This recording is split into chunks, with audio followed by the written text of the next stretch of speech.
Park Do-hong and his wife Sujin were in the middle of some wholesome cardio training when his phone rang. Sujin encouraged him to take the call, reminding him it might be related to work. After answering, he looked at her carefully. It struck him that she hadn't behaved like this in the 2 years since they were married. Something in her had shifted, and the change had become noticeable about a month ago. Curious, he asked if she was going to meet her friends again. He confirms that it is a high school reunion, right? And she affirms this. But he recalls that she went to a high school reunion 2 weeks ago and 4 weeks ago, too, realizing that the first time he noticed she changed was right after she got back from the first reunion. He questions if he is being delusional and cannot understand the situation. His wife asks him if he wants to do a cardio session one more time. He replies that he cannot because the president's daughter, Naon, is meeting a criminal. So manager Kang Young-shik is on his back to get going. He was questioning himself internally about the reason his wife is still refusing to get pregnant, even after 2 years of marriage, before he gets dressed and leaves,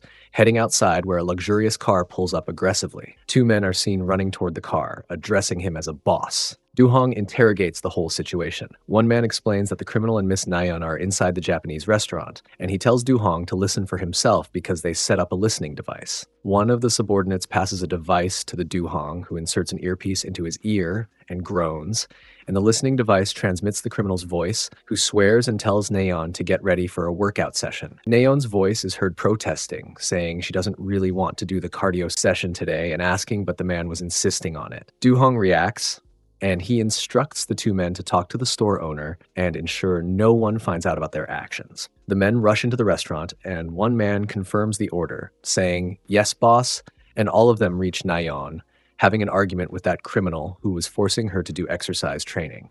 After her continuous resistance, the criminal raises his hand to strike Naon, who screams. Suddenly, the door bursts open, and the manager Park Do-hong and his men enter, and Naon cries out to Oppa and tells Park Do-hong that the criminal hit her. Park Do-hong was thinking that she was calling him Oppa even though he is 17 years older, recalling how he had taken care of her since kindergarten, and the criminal then became enraged, asking if she was engaged in workout training with that old man, calling her dirty, causing Park Do-hong to instantly clench his fist in rage. Do-hong landed a devastating punch directly to the criminal's face, knocking him off his feet. After dealing with all those situations, Park Do-hong is now driving away, thinking about manager Kang Young-shik, and wondering if he refused to pick up the call, stating he just does not like him. Suddenly, he sees a luxurious car and realizes it looks like the president's personal car. Park Do-hong's eyes widen as he realizes the woman in the passenger seat is Sujin, his wife, and Sujin's car quickly drives away, causing Park Do-hong to chase after it. His mind was racing with disbelief, unable to accept the recent scene. He follows the car to a massive, luxurious estate they call the Ipang Palace,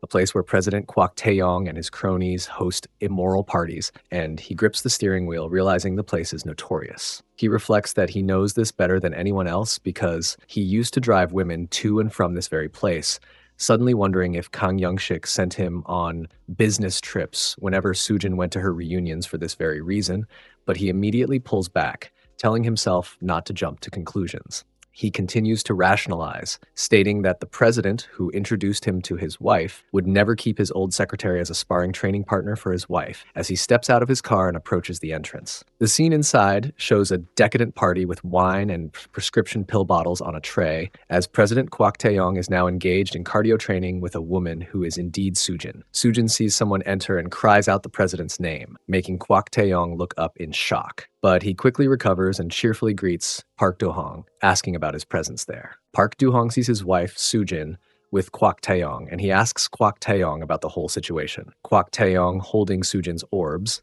laughs and says he is just taking back the thing he lent to Park Do-hong, implying she is his property. Park Do-hong steps forward, clenching his fists and looking furious, naming Kwok Tae-yong and calling him a weird man. Kwok Tae-yong laughs and says he assumed Park Do-hong was his loyal dog, pointing out that he is having a wrestling battle with his wife, yet Park Do-hong doesn't even complain. Park Do-hong bows his head, biting his lip in determination, and quietly says he is planning on taking an interview. And when Kwok Tae-yong asks about the interview, Park Do-hong raises his head with a look of serious resolve and states that he is planning an interview about the 30 years of corruption within the Guoyong group that he has seen firsthand. Kwok Tae-yong's face turns cruel, and he tells Park Do-hong that he took him in when he was a homeless man and promoted him to manager, and now he doesn't know how to thank his owner. Kwak Taeyong's face is flushed with effort as he screams that everything Park Do-hong owns belongs to him, including his wife, who is present with him right now. Park Do-hong is shaking with a mixture of rage and desperation as he screams that Kwak Taeyong is a weird man, rushing forward to attack, landing a hard hit to Kwak Taeyong's face. But manager Youngshik, who appears to be Kwak Taeyong's loyal dog in a white suit, comes from behind and hits Do-hong, and Park Do-hong is instantly struck and collapses to the floor. After a while,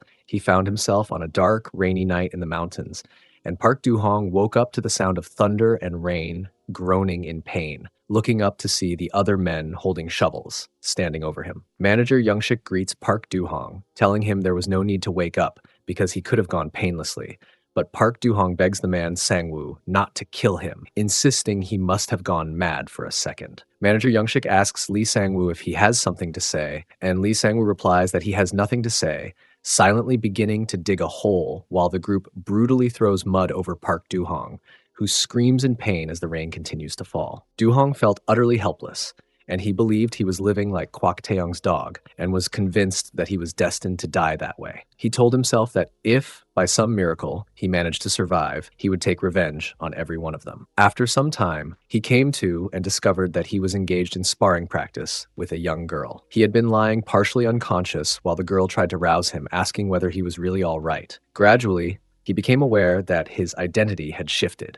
He was no longer who he remembered, but the top celebrity, Woo Do-hong. The girl kept asking repeatedly whether he was truly all right. His name was now Woo Do-hong, and he was at the very peak of the entertainment industry, an all-rounder known for his acting, singing, and even sports. He had recently branched out into producing and songwriting as well. Looking at the girl, he questioned the reason she was calling him Woo Do-hong. Woo Do-hong had just turned 30 and was admired across all age groups, considered one of the most valuable celebrities in the industry. The girl looked at him and explained that it was because that was actually his name. Staring at her, he insisted that he was Park Do-hong. She replied that he was mistaken, telling him that he had fallen off the bed during training with her and must have injured his head. He began to think that the back of his head did indeed feel bruised, and wondered if, in his concussion, he had somehow ended up possessing Woo Do-hong's body. He asked her whether there was a mirror nearby. She pointed toward the ceiling, explaining that the entire ceiling was a mirror. Looking up at his reflection, he realized with shock that he had truly become Woo Do-hong. When she asked again if he was all right, he reassured her that he was fine. Her name was Go-yura, a successful idol-turned-actress famed for her striking figure. She told him that if he was really okay, they needed to continue where they had left off. After a while, the two of them resumed their sparring partner training. As he moved, he thought to himself that God had given him a powerful body and a handsome face, only for him to die unfairly before. Later, Go-yura fell asleep on the spot. He tried to rouse her, telling her she could not sleep there and urging her to get up immediately. The next morning, the two of them got into a car wearing sunglasses and caps to hide their identities. She advised him to leave while it was still quiet outside. He asked her about his destination, but she said she could not understand his words and reminded him that he had told her his manager was waiting at the coffee shop. He got out of the car, replying an emphasis. All right, then laughed and told her he would see her next time. She answered that she would call him. Stepping out of the car, he thought to himself that he did not even know about the thing his manager looked like. Suddenly, someone came up from behind, grabbed his arm, and began pulling him, telling him to come along. Turning quickly, he accidentally brushed her domes and apologized. At that moment, he thought that those orbs looked strangely familiar. The man froze in surprise when he found himself facing a woman he didn't recognize. She told him to let go first, and he quickly apologized, stumbling over his words. She studied him with curiosity, then called him Do-hong, questioning the reason he hadn't finished things with Yura, as she meant his noons had instructed. Confused, he wondered about this woman's identity. As far as he knew, Woo Do-hong was an only child. The woman explained matter-of-factly that she was his cousin. Even so, she reminded him she was also his older sister figure and his manager, which meant he needed to listen to her. Processing this, he realized she was indeed claiming to be Do-hong's cousin. She soon added that they had to leave for an event, a whole day, a variety show where idols competed in sports. As they walked and got into the car, he noticed she had the youthful look of a college student, though she was older. A car carried them away from the building, and inside, she asked if he was feeling okay. She remarked that he had been acting strangely. With some hesitation, he admitted he had lost his memories. She sighed, assuming he was joking, but he insisted.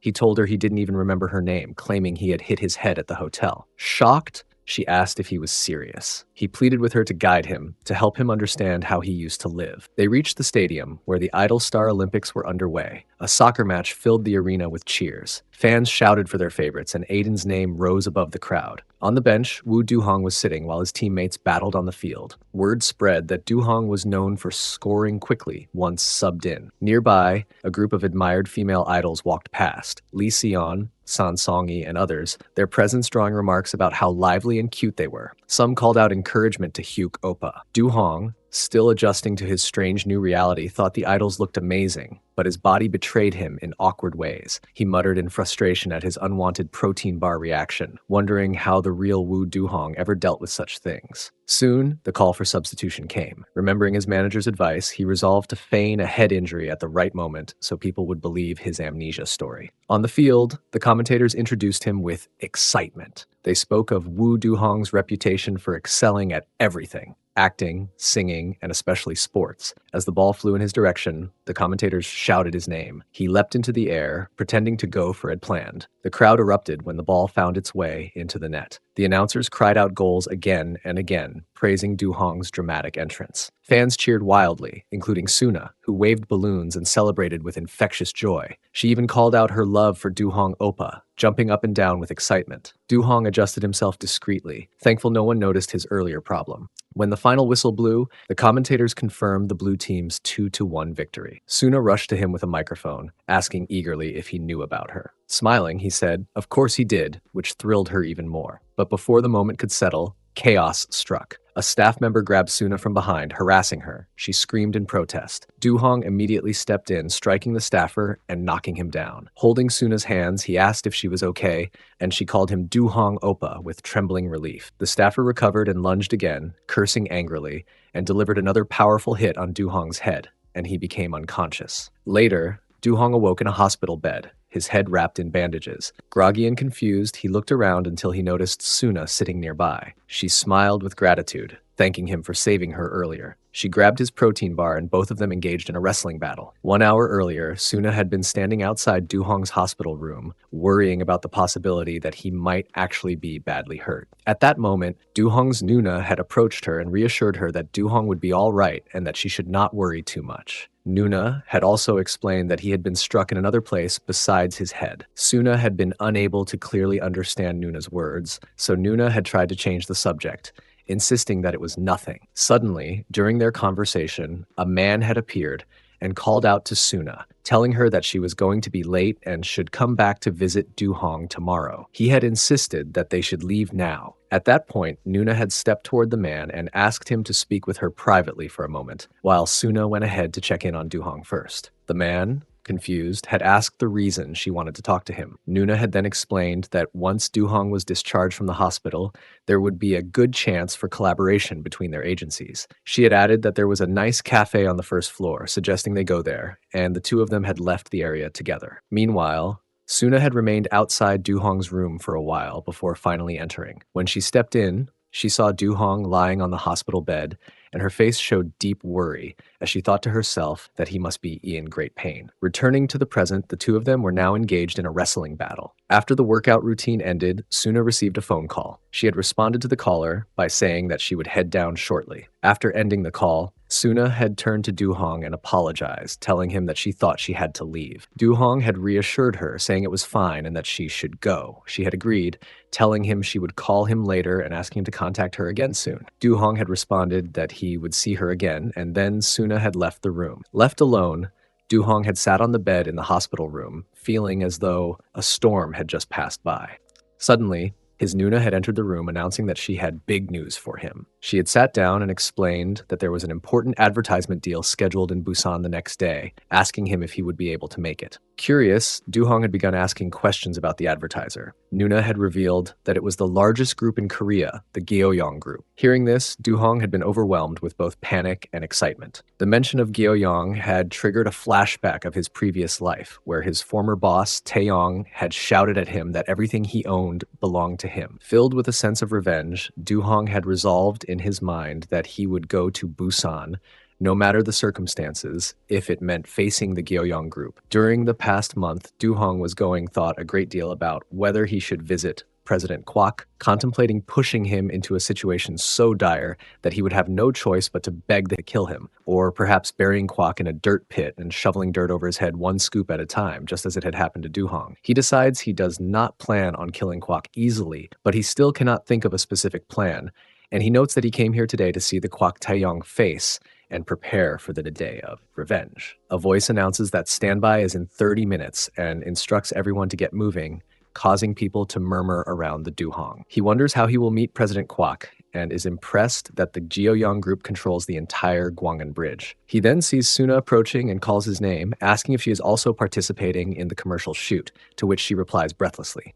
Suna confirms that a commercial offer just arrived yesterday and expresses how much she likes being with him again. Suna then leans in, pressing her ripe watermelons against his body. Du-hong grimaces and tells Suna that if she acts like this, it will be hard for him to hold back, but Suna provocatively asks him about his words. Suddenly, a girl interrupts and goes to talk to Du-hong. He turns and asks yes, recognizing the woman as Kwok Naon, President Kwok's daughter, which shocks him. He realizes President Kwok must have brought her along. Naon, standing poised in a white dress, introduces herself as a fan of Du-hong and asks if they can take a picture together. Du-hong recalls that Naon was a devoted fan of Wu Du-hong and notes that he even got tickets for her in the past. He considers that, although he came for revenge on President Kwok, Naon's presence might offer an easier way to approach Kwok. Suna interrupts Naon angrily, asking the reason she is interrupting their conversation, even if she is a fan, and tells Naon to speak for herself, asking if she doesn't see that she and Du-hong are talking. Naon laughs and retorts that Suna was the one who interrupted them first. Du-hong steps between them, suggesting they both calm down and stating there is no need to fight over nothing. A director then tells Suna they should do the camera test now, and Suna replies affirmatively to the director's call. Du-hong asks Naon if she also needs to go, but Suna tells him that she thinks she has to go first, and he agrees, telling her to quickly get going. Du-hong smiles and apologizes to Suna, telling her that she is getting in the way and should hurry up and leave, which causes Suna to scoff at Naon before running off after the director yells at her to hurry up. Suna tells Du-hong she will see him a bit later,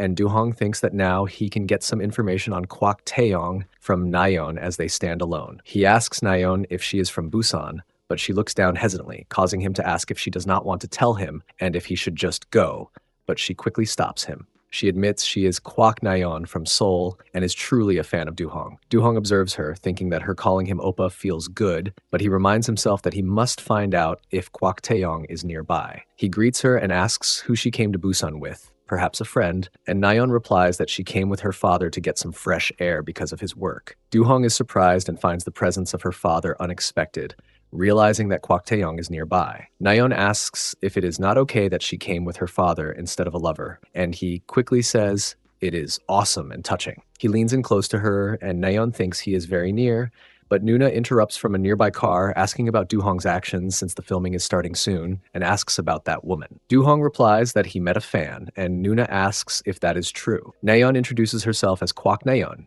Du-hong's fan. Naon suddenly cries out and seems to trip and fall, causing her to expose her inner wear and a view of her cake. Du-hong catches her, asking if she is okay, and she thanks him. He is holding her close and asks if she would like to join them since they are going to film a commercial, and she is shocked, asking if he means her. Nuna, watching from the car, thinks that taking an ordinary girl is a bit much. Du-hong turns to Nuna and explains that Naon came for a vacation with her father and asks if they cannot do anything about it, but Nuna still seems unconvinced. He begs Nuna and asks to take the fan along.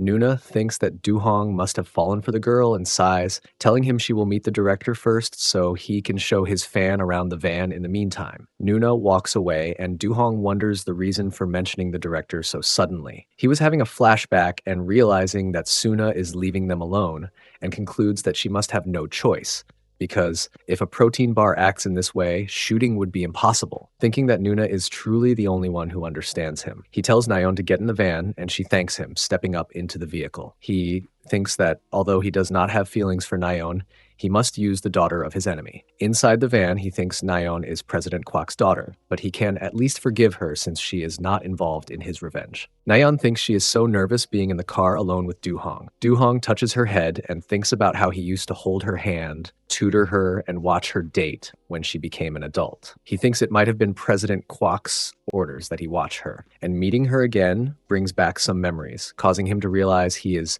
unintentionally slipping back into old habits. He tells himself that he is Wu Du-hong now, so Naon must be enjoying the closeness, and he repeats that Naon is like a daughter to him, affirming that he does not see her as a woman at all. Naon's face is flushed red, and Du-hong thinks she looks especially pretty today, noting that since her mother is the legendary actress Jeon Yoon-hee, Naon's beauty is obvious. He suddenly realizes that he has been getting excited by seeing her. He chastises himself for looking at her, questioning his own conscience, as Naon sits calmly while he pats her head. He squeezes his hand, worried that his pants will rip at this rate, and he tries to calm himself by singing a song, but finds it ineffective. Naon asks him if he is feeling uncomfortable somewhere, and he replies that he is feeling a bit uncomfortable right now. Naon is startled and realizes his large high-protein bar and decides to help him. Eventually, both of them engaged in sparring partner training. During their cardio training, a phone had begun to ring, and Du-hong had wondered whose it was. Naon had smiled, answered, and told the caller that it was her, and she had then started speaking with her father. Du-hong had assumed it must be a call from Kwok Taeyong. While she spoke,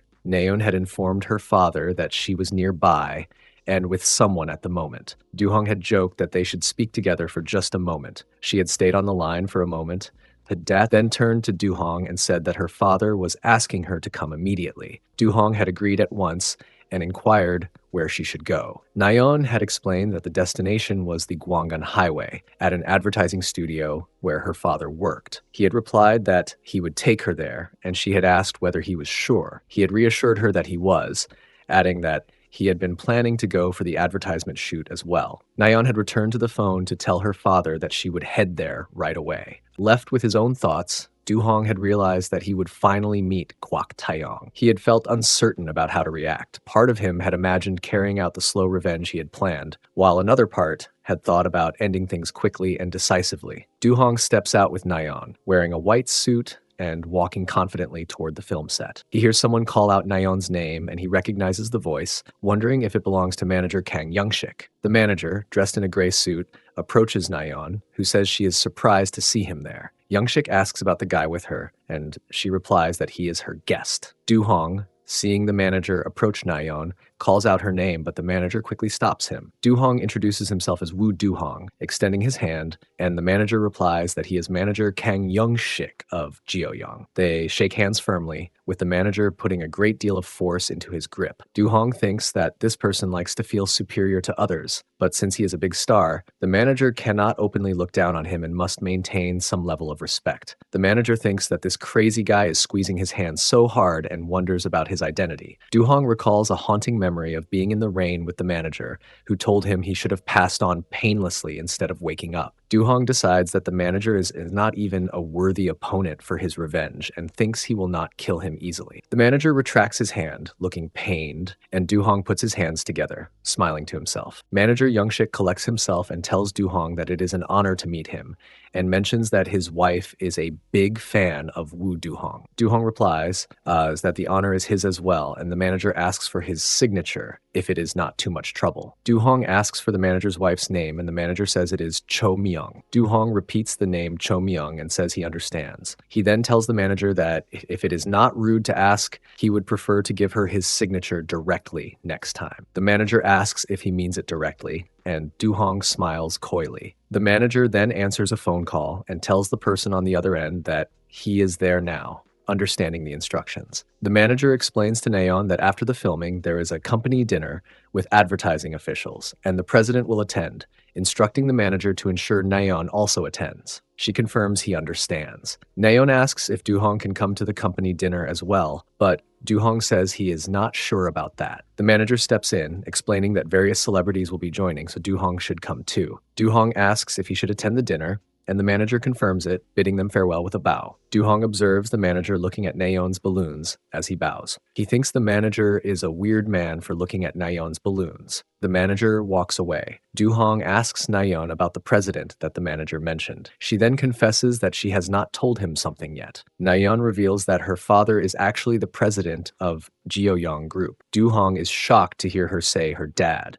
Naon apologizes for surprising him, but he immediately dismisses her apology in his mind, thinking he is not surprised because he has been working under her father for 30 years. Later that evening, at the large outdoor company dinner, a man announces that the dinner is sponsored by Guoyong Group and encourages everyone to eat. People excitedly note that the top domestic company is different from the rest. Du-hong sits with manager Youngshik and Naon. Manager Youngshik offers Du-hong a drink and asks about his choice. Du-hong says that since he is there, he will try everything, and the manager offers to mix a drink for him. They both take a large gulp of their drinks. Manager Kong then brings up the earlier conversation. Du-hong asks about his words. The manager clarifies, reminding Du-hong that he had said he would personally give his wife his signature. Du-hong confirms that this is exactly what he told her and will give her his signature directly next time. The manager asks if he should consider that a favor or something else, but Du-hong suggests he can think of it positively. The manager asks the reason Du-hong is showing them such favor, and he replies that he likes the manager. The manager is shocked by the statement. Manager Youngshik then hands Du-hong a business card. Du-hong observes that the manager seems less wary now and says he does not have a business card, but will call the manager soon. The manager laughs and jokes that his wife will not be able to sleep well if Du-hong acts this way. Du-hong drinks and thinks to himself that the couple's relationship seems quite good, and he wonders how far that relationship will take them. The manager drinks and looks over at Naon again. Du-hong notes that the manager is looking at Nayeon's balloons again, and remembers the manager peeking at her spheres earlier at the bridge. He concludes that the manager must have feelings for Naon, and that this is useful information. Suddenly, a man approaches and asks if he is Wu Du-hong. Du-hong turns and is surprised to see Kwak Taeyong's eldest son, Kwak Do-chol, thinking that a son is here instead of the president. Manager Youngshik calls out to him, the executive director. Naon exclaims Oppa to Do-chol. Do-chol introduces himself as Kwak Do-chol, Nayeon's elder brother. Du-hong smiles and replies that it is nice to meet him and introduces himself as Wu Du-hong. Do-cheol says he knows him and has watched all the movies he starred in. Du-hong teases him, asking if he, a sus movie addict, watches his movies, then thanks the siblings for enjoying the movies he acted in, asking Do-cheol to take a seat. Manager Youngshik offers Do-cheol a glass of alcohol, and Do-cheol accepts. They all cheer together and drink, Du-hong his age.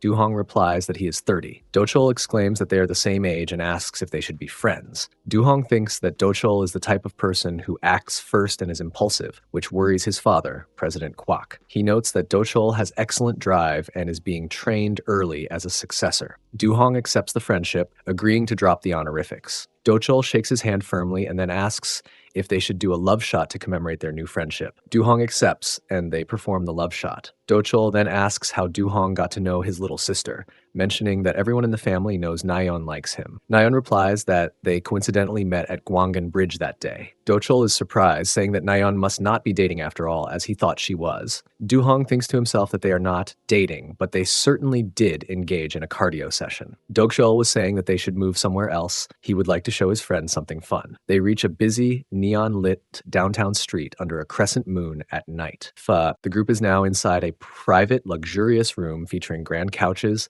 a disco light effect, and a large table laden with bottles of alcohol, ice, fruit, and snacks, causing Du-hong to wonder aloud about the sheer size of the room. Du-hong takes a slow sip of his drink and observes the surroundings, thinking that the venue, a popular red light district establishment in Busousan, is indeed high quality. As he glances at the attendant girls present, Du-hong instinctively tightens his grip on his pants as Do-chol casually instructs Secretary Kim to join him, telling the others to sit with the boss, and Du-hong internally scolds Do-chol for using disrespectful language towards women who appear older than him before observing Do-chol greeting the secretary with an overly familiar demeanor. A woman named Han Se-young introduces herself as the director's secretary and states it is an honor to serve Du-hong, then begins pouring a drink for Director Do-cheol. leaning forward and drawing attention to her balloons as she does so. Do-chul suggests they immediately take a drink together, while Du-hong is internally asking himself about the reason Sujin would be working as Kwak Do-chul's secretary now. He briefly wonders how his former wife has been doing since he left her, and Do-chul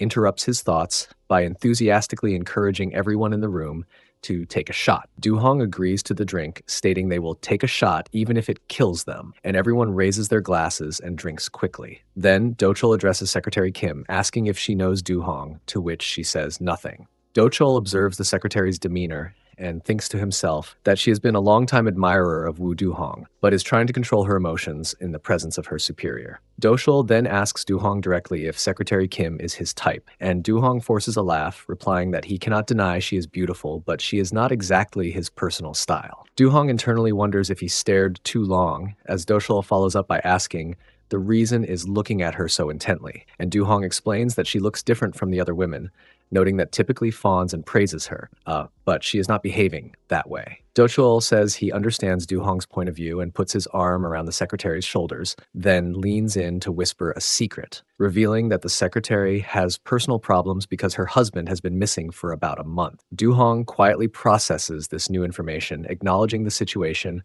and recalls the time his wife saw him at Kwak Taeyong's lavish vacation home after his awakening, thinking that since she had been under the influence of an aphrodisiac, it is uncertain if she remembers the encounter. He remembers the image of her having a workout session with the president, and he decides he cannot for her actions, though he is also furious that she betrayed him, yet failed to kill him, choosing to put off any decision about her fate for the time being. Do-chul notices Du-hong's serious expression and asks if he is concerned about Secretary Kim, to which Du-hong quickly agrees, and Do-chul then states he will present something good, placing a casual arm around the secretary, while Du-hong contemplates that becoming closer to Do-chul would only complicate his plans. Seong leans against Du-hong, complaining that he is ignoring her and focusing only on his drink. Then she reaches down and grips his shirt, causing him to wince in pain while she says her heart is racing for him, completely unaware that he is focused on her deliberate touch. Meanwhile, Do-chul strokes the secretary's head and suggests that she should take a break from drinking, stating that they should have some fun now, and then they will start cardio training. Du-hong, still being flirted with by the Seong Du-hong, is distracted from her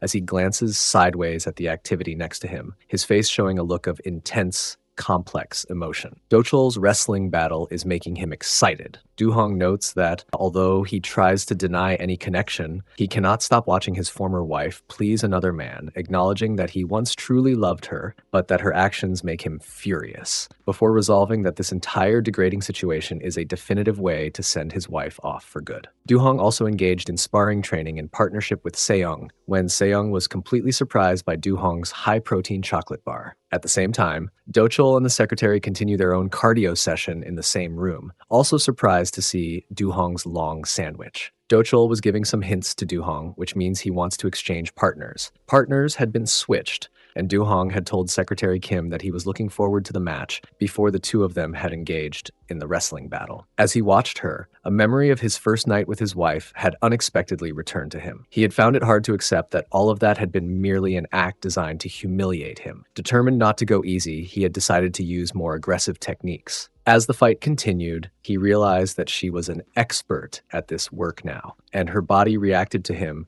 with the familiarity of someone who had once been close. He had thought that she must be surprised that Wu Du-hong knew so much about the sensitive aspects of this training. He had also considered that she would be shocked to learn that he was her actual ex-husband. Meanwhile, Do-chul had been joking and telling everyone that he had found a very cool friend that day, praising the woman's initiative and even making a crude comment about her physical attributes, calling him a real man. Du-hong had thought that perhaps this would break down the wall between Kwak Do-chul and himself, and in time, turn it into something strong. Afterward, Do-chul had suggested they wrap things up. Kim had bowed to Du-hong and said that it had been an honor, and she had admitted she had enjoyed it as well. Then the rest of the women had left the room. Do-chul had asked manager Young-shik to look after the secretaries. Young-shik had replied that there was no need to worry, addressing him respectfully as executive director, and then Do-chul had left with those women, teasing them about whether they had enjoyed themselves. Left alone, Du-hong had felt as if this marked the end of his relationship with his wife. He had begun to drink, and when Do-chul had suggested they have a shot together,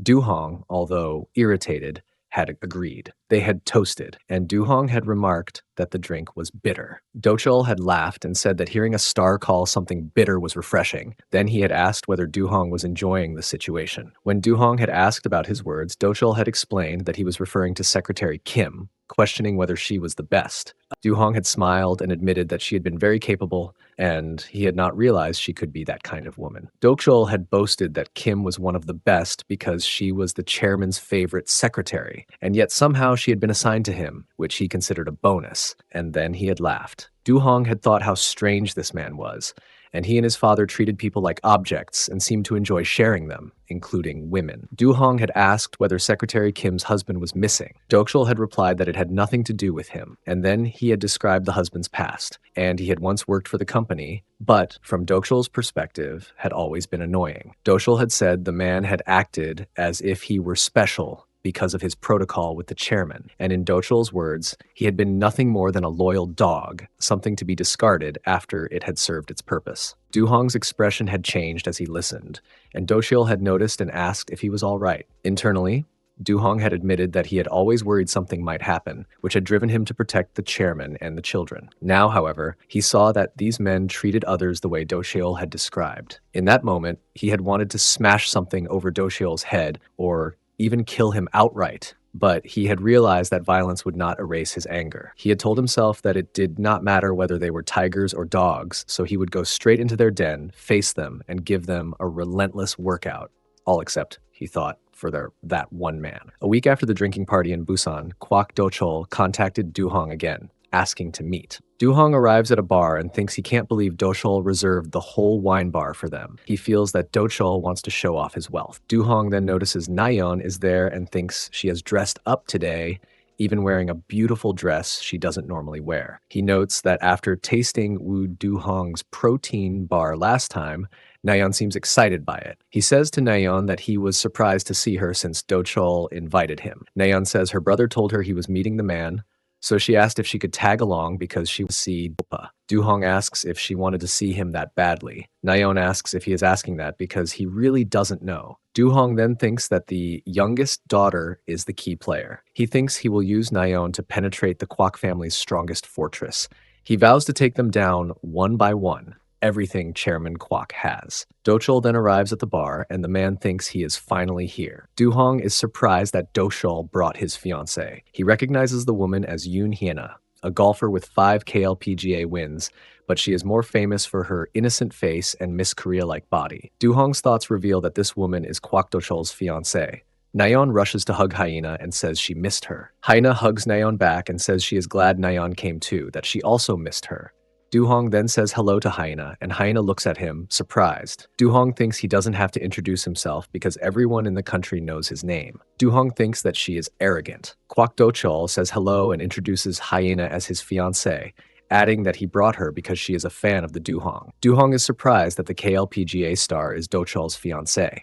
Hyena is surprised and asks if he knows her. Du-hong says, of course, that if he doesn't know the most beautiful woman in golf, he must be a spy. Hyena says she is a little embarrassed hearing that from Du-hong, the handsome man. Do-chul says they should sit down and talk, and that today will be a wonderful meeting. They all take their seats, and Naon and Do-chul say they should all have a drink. They raise their glasses and drink, and Du-hong notices Hyena's body. He thinks that maybe it is because she is an athlete, but her body is top tier. He worries it will be a problem if he gets excited. He thinks that it's getting exciting just from thinking about it. Do-chul says he has something important to tell them, which is the reason he wanted to meet. Do-hong asks about it, and Do-chul says he looks like he will be appointed as president soon. Du-hong congratulates him, and Naon says wow, and that she can't believe he's going to be president. Do-chul thinks that he was going to talk to Du-hong alone, but since they are all family, he will just say it. He says the Guoyong group is planning to enter the entertainment industry. Du-hong is shocked by this. Do-chul says they already acquired a theater chain and their only challenge is recruiting talent. He says Hyena's father has been helping a lot, but it's still not enough. Do-chul says that as a latecomer, Guoyong needs an amazing performance to grab attention. Du-hong clenches his fist and thinks about an amazing performance. He wonders the reason Do-chul is so obsessed with a new business, even though he was chosen as the successor to the Guoyong group early on. Du-hong thinks that there must be a new potential successor. He thinks that he needs more information. Du-hong says he will handle that performance for Do-chul. Do-chul is surprised and says he was debating whether to join a new agency or start his own, but this is perfect. Du-hong suggests they leave the details to the people in charge and have a drink. Do-chul thanks Du-hong, saying he didn't know he would accept so readily. Du-hong says that is called friendship. Du-hong thinks that his big protein bar is refusing to calm down. He looks at Naon and Hyena and thinks that he is going to get more excited if he doesn't do something about it. Do-chul gets a phone call and says to hold on. Du-hong thinks Do-chul looks intimidated and wonders if it is Chairman Kwok. Do-chul's dad asks him something, and Do-chul says he was told to come home immediately. His dad asks for the reason, and Do-chul says he doesn't know, but he was told to come right away. Do-chul thinks that it is surprising that Chairman Kwok can be helpful sometimes, so he will quickly take Naon to a nearby hotel. Do-chul then says Naon should come with him. Naon is shocked and asks if she should go as well. Du-hong thinks, of course, that Chairman Kwok is never helpful. Do-chul apologizes and says they should part ways for today and meet up tomorrow. Hyena asks the reason he wants her to come too, and says that he promised to treat her to something delicious, so she skipped her party with friends and followed him, asking about the situation. Do-chul apologizes to Hyena, saying that when his dad calls, he has to go. Naon suggests that Hyena have dinner with Du-hong Oppa instead. Do-chul says it seems his dad is calling for something trivial and that they can join them later. He says that sounds like a good idea and asks if they are both okay with that. Du-hong says he is fine with that, and Hyena says she is too. Do-chul says they will read the room and return quickly. Naon tells them to eat something delicious while they wait, and that he will be back quickly. Do-hong thinks that Naon suddenly left, and now he is alone with the beautiful golf star with the Miss Korea-like body. He thinks that he can't just flirt with the woman who is going to become the Guoyong group's daughter-in-law, and that is driving him crazy. He then thinks that maybe this is the perfect chance to get revenge on Kwok Do-chul for messing around with Sujin. The man thinks that since Do-chul had cardio training with his wife, he should return the favor to his future wife as well. Hyena notices something and asks if something is wrong, saying he has been looking uncomfortable for a while. He thinks that she's good, and he wonders if he should start flirting now. He says he actually plays golf too. She says she knows and has heard he is quite famous for it in the entertainment industry. Du-hong says his iron shot has been a bit rusty lately and asks if she could take a look. He suggests that since they are already standing, she shows him her swing. Du-hong then performs a golf swing. He says one more time. Hyena says his center of gravity keeps shifting forward. He then puts his arms around her waist as she helps him with his grip. Hyena asks him the reason he is putting so much strength into his grip. He says that if his shots are shaky, he should just go back to the basics, like when he first took lessons. Du-hong was getting more excited. Hyena says he should ease his grip, especially on his wrists. Du-hong thinks that he can feel balloons pressing against him and her breath getting heavier, and that no woman can resist this body. He then tells her to swing in this position. She looks down at his protein bar. She then says, "Wow, that's perfect." Du-hong asks if his form looks good from the front too. She leans in to take a look, and her face is close to his protein bar. She is surprised to see this. She started having a wrestling battle with him. He was thinking that his revenge on Do-chul starts now. After finishing the sparring training with Du-hong, Hyena received a call from Do-chul. During the conversation, she mentioned to him that they had not eaten yet. She also confirmed whether he needed to leave soon, and when he replied, she told him to wait for a moment. Handing the phone over to Du-hong, she said that the call was for him. Du-hong then took the phone and began speaking with Do-chul. Do-chul asked the reason they had not eaten dinner, and Du-hong explained it was because he had been drinking some wine. Do-chul wanted to know if the bar they were at was any good, and Du-hong assured him that it was the best and that the drinks were truly delicious. Do-chul then apologized, telling him that neither he nor Naon would be able to leave that night. Curious, Du-hong asked if something serious had happened. Do-chul explained that the chairman had summoned the entire family. Since even Hyena and Law had been called in, he suspected something unusual was taking place. Hearing this, Du-hong thought to himself that Chairman Kwok must be planning something, and he decided that he would have to find out the details later, either through Naon or Hyena. After that, Do-chul thanked him, but Du-hong replied that there was no need for thanks and suggested that they contact each other again later. Once the call ended, Du-hong asked Hyena if she could do him a favor. She replied that he could ask her anything, assuring him that if it was his request, she would do whatever he needed. Du-hong then told her that when she arrived at the chairman's house, she should inform him of the reason behind the urgent family meeting, and he asked her to share any additional details she could gather. Later that night, Hyena arrived at the chairman's house. Informing Do Chul that she had reached, she entered inside and saw that all the family members were already gathered. She bowed politely and greeted her father. The president welcomed her warmly. At that moment, she recalled Du Hong's instructions to find out the reason the chairman had urgently called a family meeting and to meet with Chairman Kwok personally. Returning to the present situation,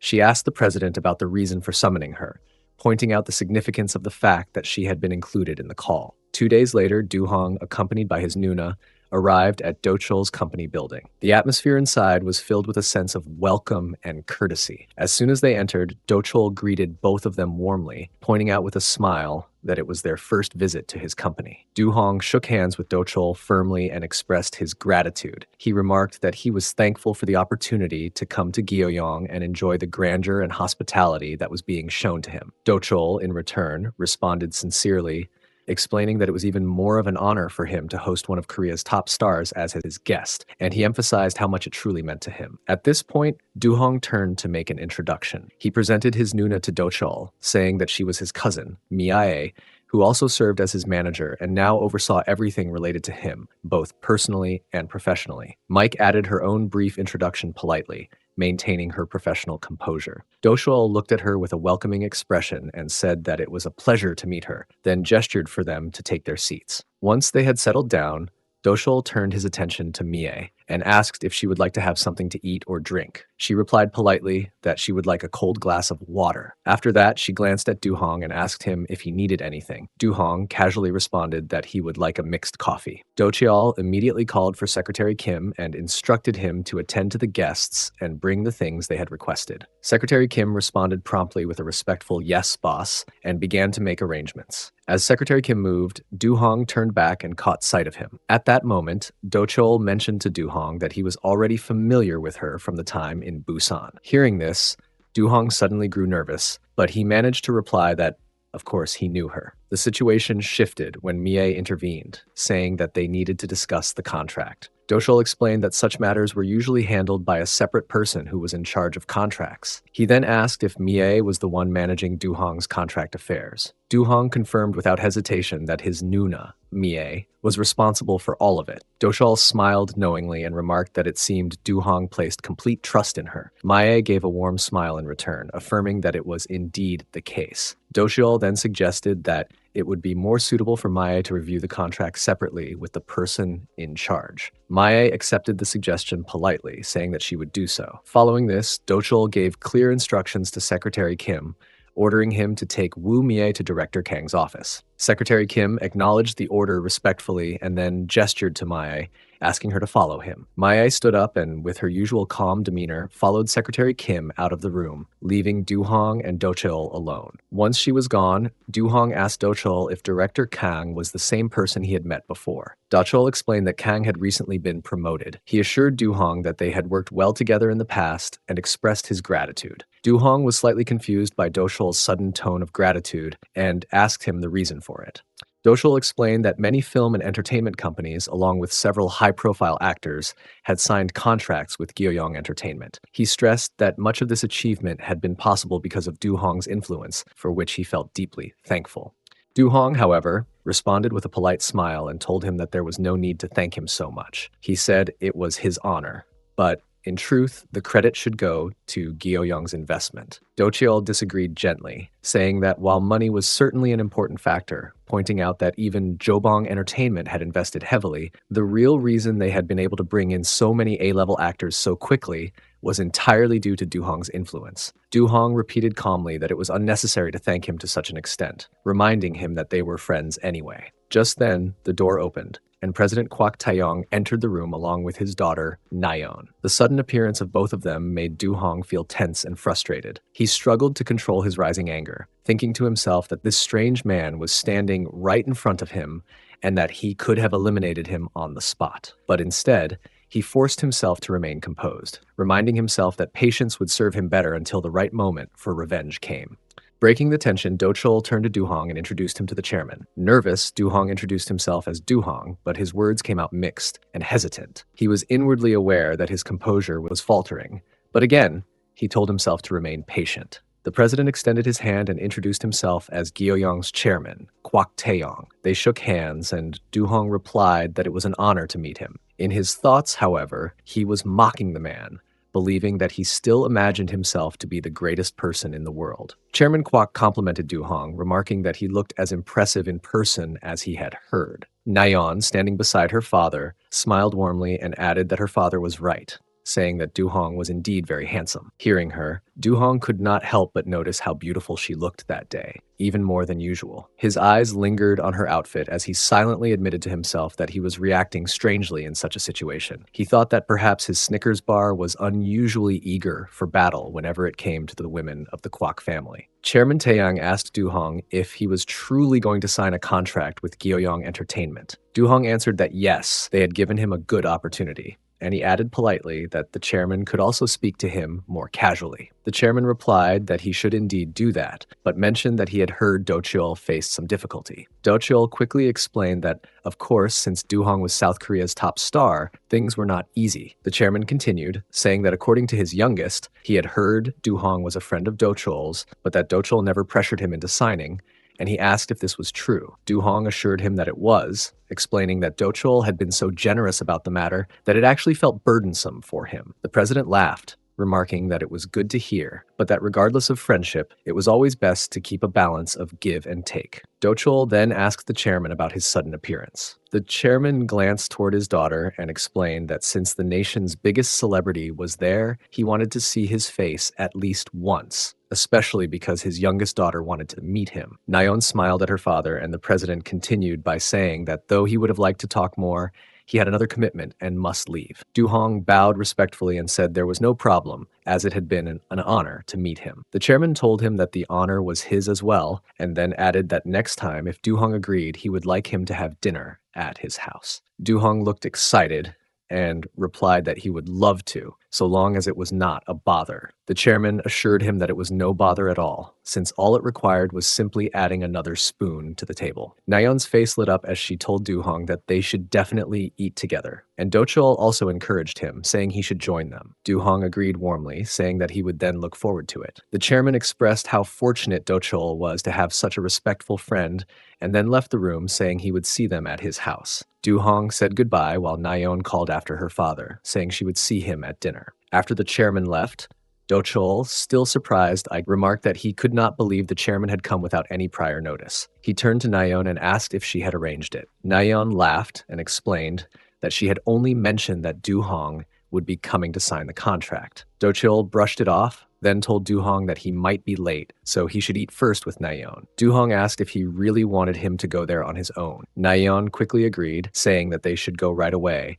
and that she would even give him a tour of her house. Du-hong hesitated for a moment, but then Do-cheol explained that he would take Mia later since there were contract issues to review. Being a star meant there were many details to consider. Du-hong acknowledged that he was right, and then Nayeon once again urged him to go with her. Du-hong told Do-cheol that he would head out first, and together with Nayeon, he left the room. As they walked, Nayeon mentioned to Du-hong that her father rarely invited guests, but it seemed he had taken a liking to him. Du-hong acted modestly, asking if that was really true. Meanwhile, Do-cheol watched the two of them leave and thought to himself that he had truly befriended a very good man. That evening, Du-hong arrived at the president's residence. As he stood there, he reflected that he was returning after only a few months, having already been there countless times before. Nayeon, who was with him, pointed to the building proudly and told him this was her home, urging him to come inside. Du-hong nodded, agreeing that they really should, and the two of them walked forward together. Nayeon admitted that she could hardly believe he was visiting their home,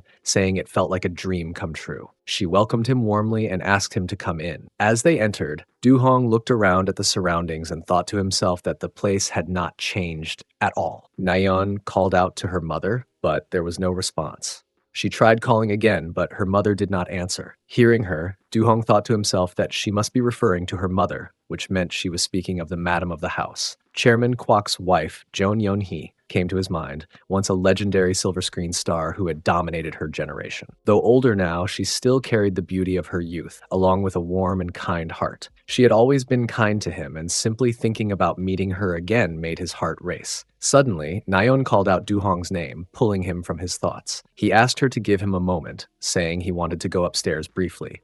She agreed easily and went ahead upstairs herself. Du-hong watched her as she climbed the steps and thought to himself how very cute she looked in that moment. Du-hong could not make sense of his feelings. He was worried that he might cause a scene again if his Snickers bar reacted uncontrollably. He thought to himself that it seemed Madame still did not allow employees into the house these days. As he slowly wandered through the rooms, he reflected that usually, whenever guests came, Madame would ask the kitchen lady to help out. This time, however, it appeared that Naon had pushed strongly for his invitation. He considered the possibility that Madame might have gone out today, but suddenly, as he stepped into the kitchen, he saw a woman wrapped in a towel walking in his direction. She was Nayeon's mother, John Yoon-hee. Surprised, she looked at him and said she hadn't realized Nayeon had brought a guest over. In that moment, standing there in shock, Du-hong realized that he had now landed himself in a situation that could only be described as serious trouble. Suddenly, Nayeon came up behind Du-hong and asked if he had met her mother yet. Du-hong replied that he had not. Nayeon frowned slightly,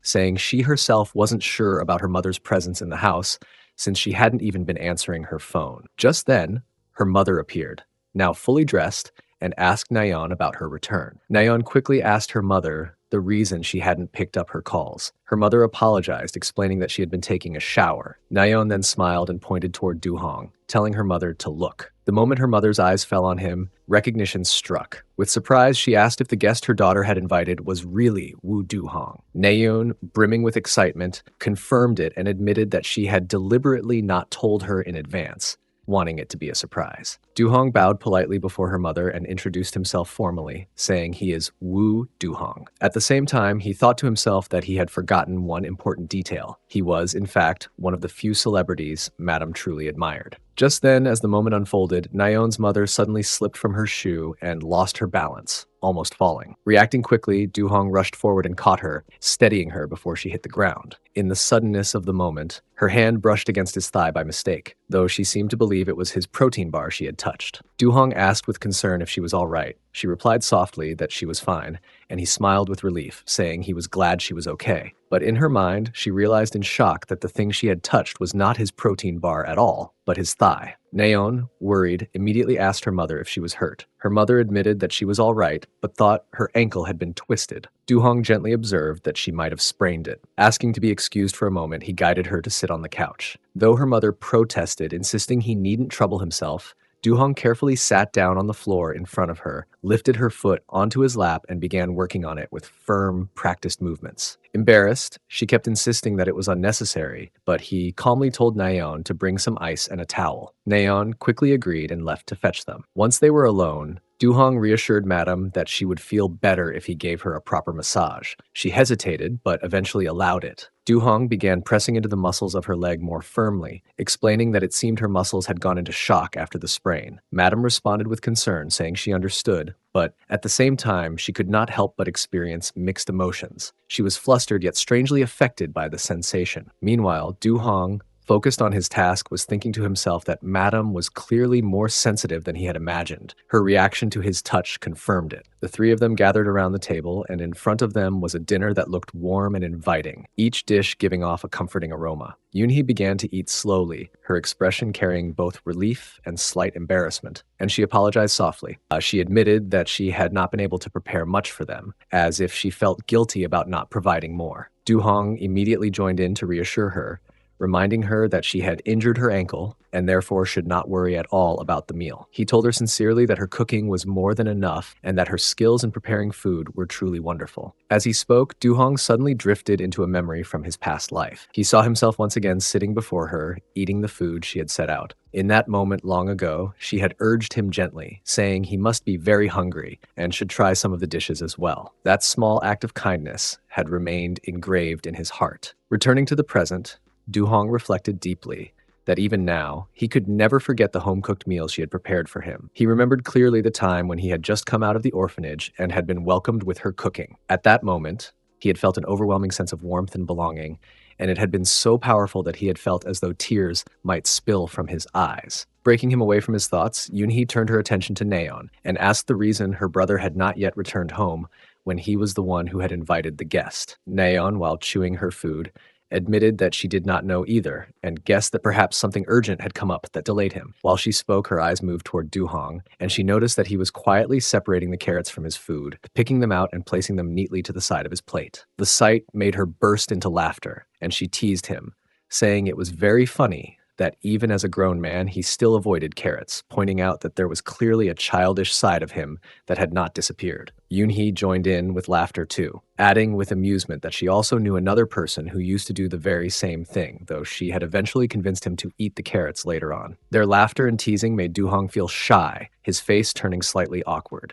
Inside his thoughts, he felt a pang of emotion as he realized that she still remembered him, the version of himself who had once been left buried in a dirt pit, silent and helpless. Suddenly, the sound of someone arriving reached them. Naon immediately stood up from the table with excitement, suggesting that maybe her brother had finally arrived home. She quickly announced that she was coming as she walked toward the main door. Du-hong's gaze followed her for a moment, and he thought about how bright, cheerful, and full of energy she seemed, just as she had always been. In his eyes, she was beautiful, and her lively nature only made her shine more. Meanwhile, Yoon-hee brought a spoonful of soup to her lips and remarked casually that the soup had turned out too salty. A few moments later, a man stepped into the house, carrying several bags in his hands. Du-hong immediately recognized him. It was Sang-woo. The moment he saw him, a curse rose in his heart, for the sight of Sang-woo brought back bitter memories. He was pulled into another flashback, recalling the day Sang-woo had pushed him into the dirt, burying him and bidding him farewell mockingly by calling him deputy director. The memory stung sharply. Inwardly, Du-hong was filled with anger as he remembered how he had once personally chosen Sang-woo, treated him with trust, and even cared for him like a younger brother. Yet despite that, Sang-woo had betrayed him so cruelly, burying him with his own hands. His fury deepened when his eyes fell on Sang-woo's face, and he noticed that he was wearing the very sunglasses that Du-hong had once treasured. He thought bitterly that perhaps betrayal had not been enough for Sang-woo. He had even gone so far as to steal his sunglasses. Rage flared within him, and the thought crossed his mind that he could stab the artery in Sang-woo's neck with his chopsticks right then and there. Just as his anger was reaching a dangerous point, Yoon-hee distracted him by handing him a pair of chopsticks. Her gentle interruption pulled him back, and he quickly thanked her. She smiled lightly and told him that there was no need to thank her for something so small. Inside, Du-hong thought to himself that with this simple act, she had saved 2 lives. Yoon-hee then turned her attention to Sang-woo and asked him directly the reason he had come at that hour. Sang-woo explained calmly that the boss had instructed him to bring those items. Naon, full of curiosity, asked eagerly if he had brought sushi, whether her brother was at the sushi restaurant, and the reason he had not returned home yet. Sang-woo answered matter-of-factly that another arrangement had suddenly come up. Naon frowned slightly, suspicious of his explanation, and pressed him further. She asked who this person was that her brother had gone to meet, remarking that it must be very important if he had chosen not to come back and meet Woo Du-hong, the guest he himself had invited. Sang-woo admitted that he did not know the details, explaining that he had only received the order from Director Kang. According to him, the director had only mentioned a new arrangement. Du-hong kept his eyes fixed on Sang-woo, thinking to himself that he would eventually have to deal with this strange man. Sang-woo then gave a small bow and announced that he would take his leave. But Du-hong thought firmly that he could not let him go so easily. He stood up and declared that he would also be leaving. Both Naon and Yoon-hee looked startled and worried. Naon protested, asking the reason he would leave without even finishing his dinner, while Yoon-hee's face showed equal concern. Du-hong then explained that he had suddenly remembered an emergency meeting that he had to attend. Both women looked embarrassed at his sudden excuse, and together, they all stood from the table. Naon apologized, promising that she would treat them to a proper meal next time. She admitted regretfully that she had wanted to stay up with them and spend the whole night together. Yoon-hee told Du-hong that if he truly had an emergency meeting, then he should make sure to return home safely. Du-hong left the house with Sang-woo. When they reached the lawn, he asked Sang-woo if he was finishing his work for the day. Sang-woo replied that he was. Du-hong then asked if he could give him a ride to Cheongdam-dong. Sang-woo agreed easily, saying that it was just around the corner and that he could take him there without any problem. Both of them got into the car. As they sat together inside, Du-hong asked Sang-woo if he was currently working for Director Kang. Sang-woo confirmed that he was. Du-hong remarked that he assumed Sang-woo must have been working under him for quite some time. Sang-woo responded that it had not been very long. Du-hong then followed up, asking if Sangwoo had perhaps been working under someone else for a longer period before this. Sangwoo confirmed without hesitation that yes, he was indeed working for Director Kang. Du-hong looked directly at him with a measured gaze and asked if he was even aware of his identity. Sangwoo answered confidently that, of course, he was, adding with a touch of admiration that Du-hong was none other than the top star, Woo Du-hong. Hearing those words, Du-hong thought to himself, yes, that was indeed his identity. Sangwoo continued, saying that in Korea, anyone who did not know Woo Du-hong might as well be considered a spy, because his fame was so widespread. Du-hong then shifted the conversation and asked if Sangwoo had a lover. Sangwoo nodded and said that he did, explaining that he had a fiancée whom he would soon be marrying. Du-hong remarked that Sangwoo probably did not get to see her very often because of his busy work schedule. Sangwoo admitted that it was true, but added that he still had to provide for the household somehow, and working hard was the only way to put food on the table. He went on to say, almost shyly, that his fiancée had been a devoted fan of Du-hong's for a long time, and that he himself admired Du-hong as well. With a hint of nervousness, he asked if it would be right to request an autograph. Du-hong questioned him in return,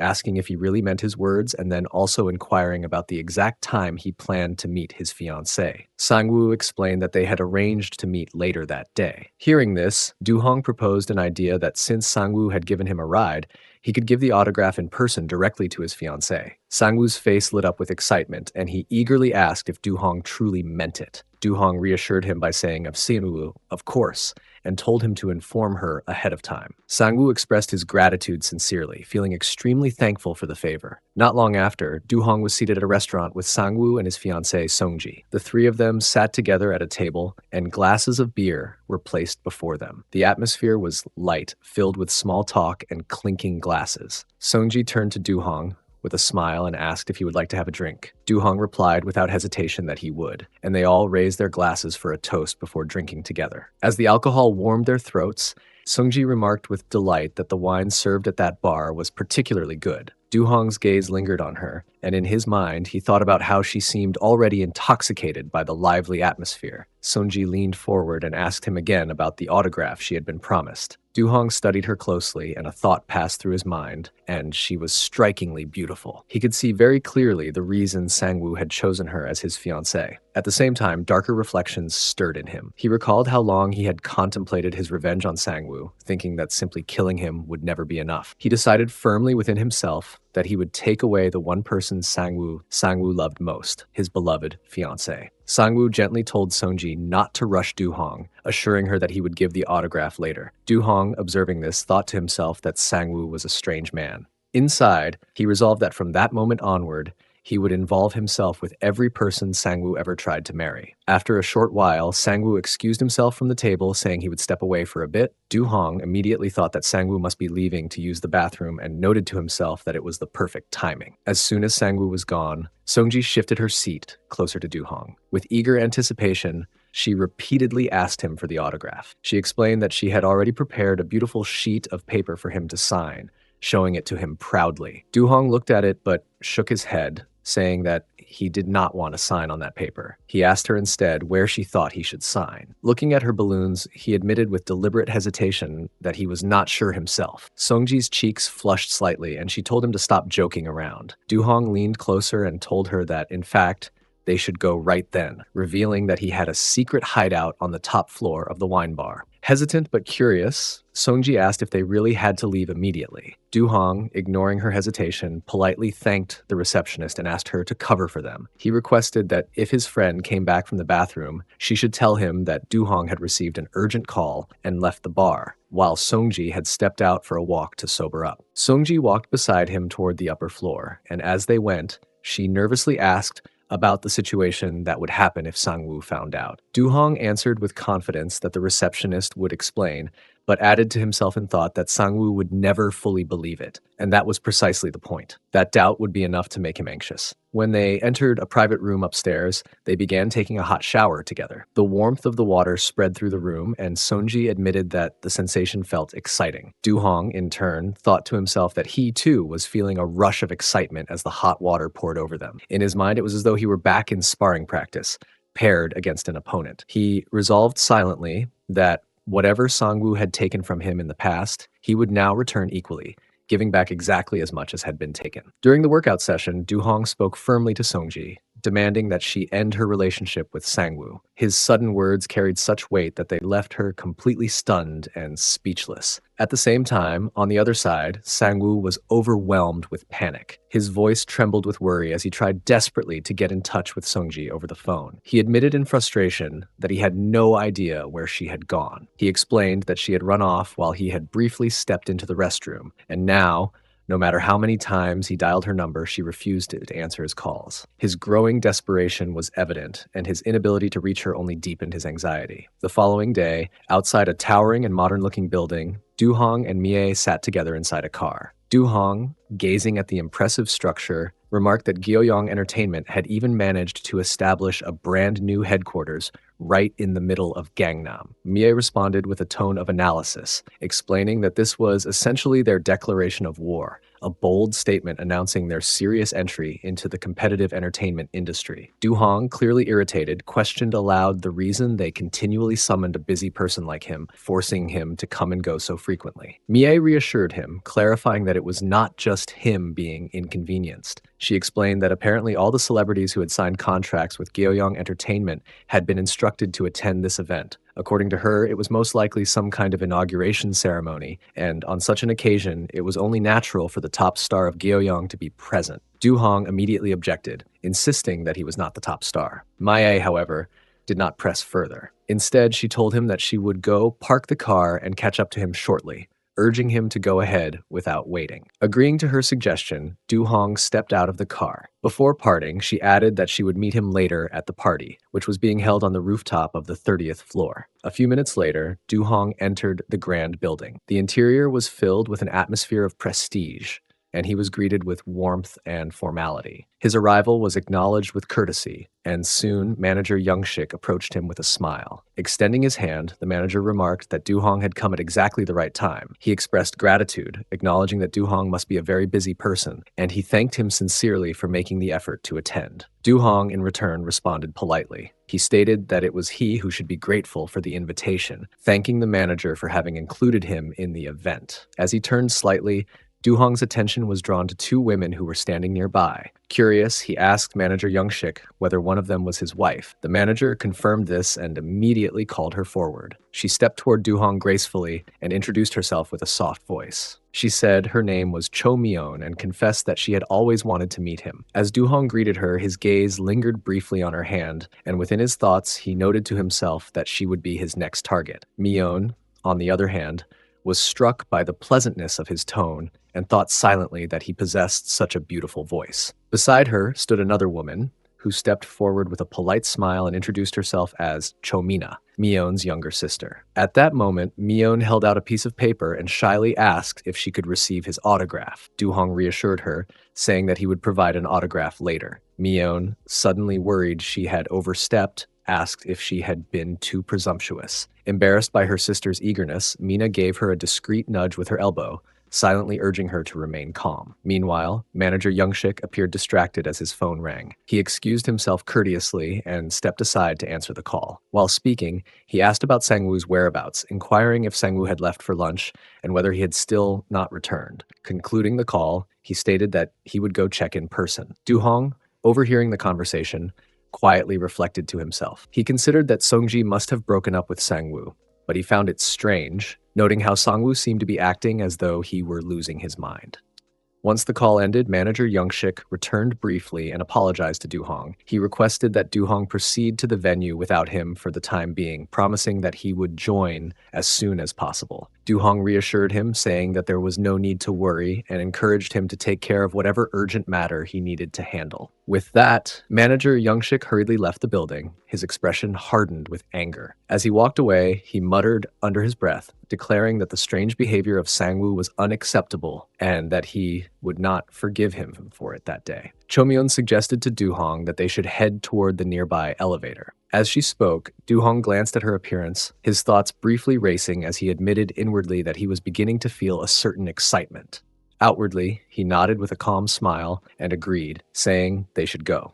Within his mind, he reflected with satisfaction that spending time with these sisters was turning out to be unexpectedly entertaining. With that, all three of them stepped together into the elevator. As the doors closed, Du-hong turned to Miyun and asked about the floor they were heading to. She realized in embarrassment that she had forgotten to press the button and quickly apologized, reaching forward to correct her mistake. Just as she was about to press it, however, her foot slipped, causing her to stumble. She nearly fell, but Du-hong reacted quickly, reaching out to steady her and prevent the fall. In that brief instant, the closeness of the contact unsettled him, and he felt a strange mix of emotions by touching her bazookas. Miyun, regaining her balance, was flushed lightly and admitted that she was feeling unusually clumsy that day. From the side, Cho-mina commented teasingly that her sister's clumsiness was nothing new, pointing out that she had always been that way. Du-hong, concealing his thoughts, considered privately that perhaps he should amuse himself with the younger sister first before planning his next move with the elder. Moments later, the elevator came to a halt. Du-hong stepped aside politely and invited Miyun to exit first. She agreed with a nod and walked out. Remaining inside for a moment, Du-hong gave a subtle wink to Mina, who understood the hidden meaning. She then told her sister that she would catch up later, excusing herself by saying she was going to stop by the restroom first. Miyun continued guiding Du-hong toward the event space, pointing out directions and asking casually whether other celebrities would also be attending. Du-hong responded that they probably would, explaining that Director Kang had invested considerable effort into organizing the event. Miyun remarked thoughtfully that Kang was the type of person who worked hard and executed every responsibility with precision. Du-hong, smiling, added suggestively that such dedication must be beneficial at home as well. Miyun looked puzzled for a moment, admitting she could not quite grasp his words. Du-hong clarified playfully that he was referring to the kind of responsibilities couples needed to manage together. Realizing his implication, Miyun laughed and replied that he was quite mischievous. She explained that her husband was always so occupied with work that he barely had the energy to manage everything else. At that point, Du-hong excused himself, saying he also needed to use the restroom. Miyun agreed and told him to go on ahead. As he walked away, his thoughts turned inward again, remarking to himself that he intended to spend some playful time with the younger sister first before dealing with the elder later. He soon stood near the restrooms, scanning the area with anticipation. Then, noticing one of the doors slightly ajar, he saw Mina inside, looking directly at him. She called him over quietly, signaling for him to step closer. Du-hong approached, and once he entered, Mina looked at him curiously and asked about the reason he had wanted to meet her alone. Cho-mina and Du-hong stepped out of the restroom together, moving to the middle of the staircase. Standing there, Du-hong leaned slightly closer toward her, asking the reason she had wanted him to wait. Mina looked at him and reminded him that it was because she herself had asked him to stay. In that moment, a rush of anticipation stirred within her, and she sensed a powerful excitement building. Du-hong, watching her closely, expressed his desire, saying that he wanted to engage in a wrestling battle with her. Mina, startled, asked if he was truly serious. He assured her that if she did not wish to, then they did not have to proceed. Hearing that, Mina admitted that she was not the kind of girl who usually acted this way, but confessed that if it was with him, she wanted to go all the way. Du-hong responded firmly, telling her that in that case, they should begin immediately. With that, the two of them engaged in a heated wrestling battle. Amid their encounter, Du-hong's ears caught a sound from the lower floor.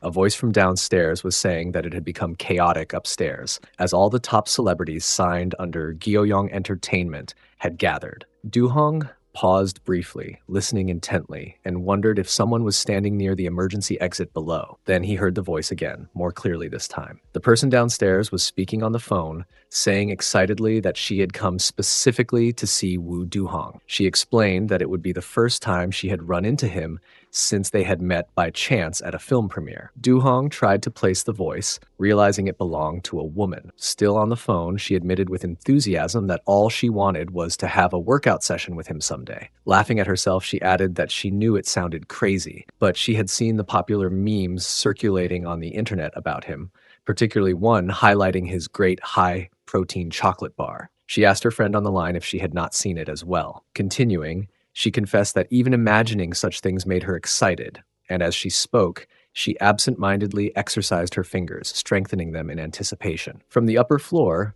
Du-hong observed her discreetly, his thoughts racing as he admitted to himself that even the sound of her voice was stirring him further. The woman suddenly paused in her conversation, saying that she thought she had heard something, but quickly dismissed it, convincing herself it must have been her imagination. She joked on the call, asking whether even the thought of imagining Du-hong would make her friend feel excited as well. Overhearing this, Du-hong felt his composure slipping, admitting inwardly that the situation was driving him to distraction and making him lose all sense of clarity. Then the woman stopped again, this time insisting to the person on the other end of the call that she really had heard something. She excused herself, saying she needed to check, and began climbing the stairs toward the upper floor. Du-hong's heart tightened with urgency as he realized he was about to be discovered. He quickly silenced Mina, stopping her from uttering a single word. Just then, a knock came at the upstairs door. From the other side, Cho Myeon's voice could be heard as she called out, asking whether Mina was there. Now Du-hong recognized the dilemma.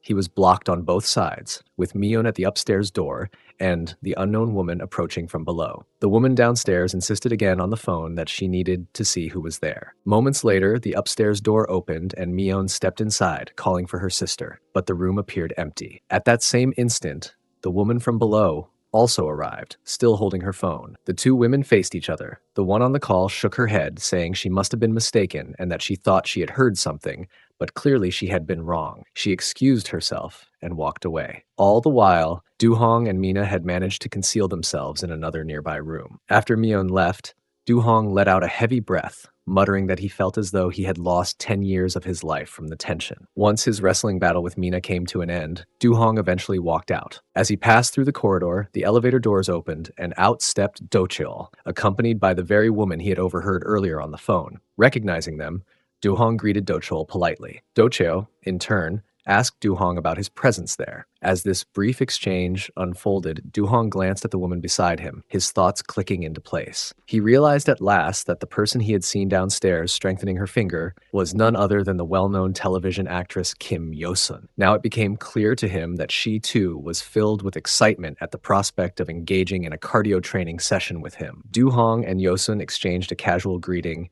and Yo-sun remarked that it had been a while since they last met. Do-cheol observed the two of them and asked if they had met before. Du-hong looked at Yo-sun, thinking to himself that he was going to have a great workout session with her before starting to walk away alongside Do-cheol. As they walked, Do-cheol suggested that they head inside because he had something to tell Du-hong. He mentioned that he had heard rumors about Du-hong writing a movie screenplay and asked if that news was true. Du-hong replied that it was, explaining that he wanted to make his debut as a movie director one day. Do-cheol responded by suggesting they consult about that screenplay. Du-hong seemed confused by his words. Soon after, Do-cheol, Du-hong, and Yo-sun were standing in front of a large gathering of media, with flash cameras going off in their faces. Du-hong commented to Do-cheol that he must have put a lot of time into organizing this. The event turned out to be a Guoyong Entertainment Foundation party, where many important people and celebrities were present enjoying dinner. At one point, manager Young-shik Kang stood up and announced to everyone that the president was there. He was seated with his wife and sister-in-law when Do-cheol, Du-hong, and Yo-sun joined their table. Cho Myeon greeted President Do-cheol, saying it had been a while, to which the president remarked that he noticed she had brought her wife along as well. Mie, who was also present, winked at Du-hong. Do-cheol looked toward Mina and asked about her, and Cho Myeon explained that she was her younger sister. Mina then introduced herself. Do-cheol complimented her, saying that she looked very much like her sister and that both of them were beautiful, before bursting into laughter. Du-hong watched him and thought to himself that this strange man was just like his father, easily getting excited over other women. Meanwhile, Cho Myeon, who was sitting beside Du-hong, began to give him subtle hints. Du-hong was surprised, wondering if she was actually flirting with him while her husband sat right next to her. He thought that she did not seem like such a bold woman, which made him suspect that maybe she had caught him during his workout session with her younger sister. He considered whether she might be going crazy with jealousy or whether she truly was trying to make him react. He reasoned that she was not avoiding him at all and must definitely be feeling jealous. During this, Do-cheol raised a toast to Young-shik, acknowledging the hard work he must have put into organizing the party. The director thanked the president sincerely. Du-hong, however, thought to himself that instead of flattering his boss, Young-shik should be paying attention to his wife. Acting on impulse, Du-hong placed his hand on Cho Myeon's thigh and thought that she was extremely bold, which made him feel that he had to act quickly. Soon, he noticed her reaction beginning to change, and he believed that she was finally giving in. He began to engage with her subtly, but just then her husband Young-shik called her, commenting that she looked pale. He asked if she was really feeling unwell, to which she insisted that she was fine. Her husband suggested that if she was uncomfortable, she should let him know since he had a first aid kit. She politely declined, saying thank you, but Du-hong thought to himself that Young-shik was a foolish man who did not realize that his wife needed passion, not a first aid kit. Cho-myun's expressions continued to shift, while Young-shik grew increasingly concerned, again asking if she was all right. She reassured him that she was fine now. At that point, Do-cheol called out to Du-hong and asked if writing a screenplay meant that he wanted to become a film director. Du-hong replied that one could say that. They then raised their glasses in a toast. Do-cheol told him that in that case he should go ahead with it, and when Du-hong asked for clarification, Do-cheol explained that he meant Du-hong should debut as a director with that screenplay, adding that Guoyong would be investing in his movie. Du-hong's heart began to race quickly as he thought that his dream of becoming a movie director might actually be coming true. He reminded himself that it was important to maintain a poker face in such moments. Do-cheol noted that Du-hong's only directing experience was with music videos and asked if he would be comfortable handling a bigger project. He also pointed out that the script Du-hong was currently writing would probably be very expensive to produce, revealing that he had prepared around $400 million for it. Du-hong was shocked to hear about such a massive sum and asked if Guoyong would be the main investor behind that amount. Do-cheol clarified that they would not be the sole investors, only part of a larger group. Du-hong then raised the concern that earning back $400 million from the Korean market alone would be impossible. Do-cheol explained that this was exactly the reason they needed to enter the overseas market, adding that Du-hong's movie would serve as the vanguard for that expansion. Du-hong found himself wrestling internally, uncertain whether to accept or reject the proposal before him. His thoughts tangled together, creating a storm of hesitation that was clear on his face. After struggling with the thought for a while, he finally told himself that, at least for now, the safest path would be to go along with it, to agree outwardly while keeping his deeper doubts to himself. With that conclusion, he broke into a small laugh and remarked aloud that the details could be discussed more thoroughly at a later time. Lifting his glass, he clinked it against Do-cheol's, and together they shared a drink. Do-cheol, however, quickly reassured him, speaking with an air of firm confidence. He told Du-hong there was nothing complicated about the situation, nothing to weigh down so heavily on his thoughts, and told him to look for the chair to the director of film, he said with conviction, and he said he will make sure to be behind him, supporting every step. Du-hong listened, but his mind kept turning. Oddly enough, this proposal was extremely tempting to him. Its appeal was undeniable. Yet precisely because of that undeniable allure, he felt an even greater need to remain cautious. He reasoned that when something appeared so attractive, he needed to be more cautious. Suddenly, the sound of an announcement rang out, cutting through the noise of conversation and music in the grand hall. A man had stepped up onto the stage, drawing the attention of the entire audience. He began speaking with a clear, strong voice, expressing his hope that everyone was enjoying the evening's festivities. Then, with a smile of pride, he added that the night held even greater rewards, as all those in attendance had received substantial contracts from Guoyong Entertainment. At his words, the entire hall erupted into applause, the clapping echoing off the walls with energy and excitement. Du-hong scanned the surroundings, watching how the crowd reacted with delight. He realized at that moment just how powerful Guoyong had become. The hall was filled with familiar faces, well-known celebrities, influential agency executives, and prominent figures from the industry. Their presence was proof enough that Guoyong was no trivial organization, and it was a formidable presence in entertainment, with reach and influence that commanded respect. As his eyes moved across the hall, he spotted Yina and Suna. Both stood out in their own ways, each beautiful, but with very different charms. Their distinct presences fascinated him, and he wondered quietly to himself how things would play out once he began working and training alongside them. Then, in another corner, he caught sight of the Kwok family. Their presence was expected, yet his attention was drawn specifically to their second oldest daughter, So-hyun. Her eyes lingered on him with unusual intensity, and he felt the weight of her gaze. It was said often that all the women of the Kwok family admired him deeply, and in that moment it seemed entirely true. His attention shifted once more, this time landing on Madame Yoonhee. For reasons he could hardly explain, every time he looked at her, a nervous energy stirred within him, as though butterflies had taken flight in his stomach. Her reserved nature, her shyness that seemed surprising for her age, only fueled the strange excitement he felt in her presence. Meanwhile, the announcer's voice rose again, redirecting all attention to the stage. He declared with enthusiasm that it was time to introduce Guoyong Entertainment's president, Kwok Do-cheol, and alongside him, the top star, Wu Duhong. Hearing their names, the two men stood from their seats and began to walk toward the stage. Immediately, a sea of camera flashes lit up the room, the clicking of shutters capturing every movement. Cheers filled the air, voices rising to greet them as they ascended. Duhong's chest tightened as his heartbeat pounded faster. The lights, the flashes, the eyes of the audience, it all pressed upon him, and he thought to himself that it is truly Gariot feeling to stand at the pinnacle. It meant to feel like a star. On the stage, Docheol stepped forward first. His voice carried smoothly as he thanked everyone sincerely for being there. He explained proudly that through their dedication and support, Guoyong Entertainment had managed to carve out its place in the industry. Just as Guoyong had triumphed in other fields, he promised it would also rise to become the very best in entertainment. Cameramen continued their work without pause, recording every gesture, every word, ensuring no moment was lost. With deliberate confidence, Docheol added that the path to Guoyong's future would be carried forward by none other than Wu Duhong himself. He announced clearly that Wu Duhong would soon be making his debut as a film director, and that Guoyong would stand behind him, sponsoring his grand blockbuster projects. The crowd reacted with energy. From within the audience, Yuna's voice called out, asking if it was true that Duhong was about to make his directorial debut. Almost immediately, Suna added her voice, declaring with firm certainty that there was nothing Duhong could not accomplish, and that this move would change the entire direction of the industry once again. The press surged into action. Reporters shouted questions rapidly, their voices overlapping in their eagerness to confirm the story. They demanded to know if the announcement was true,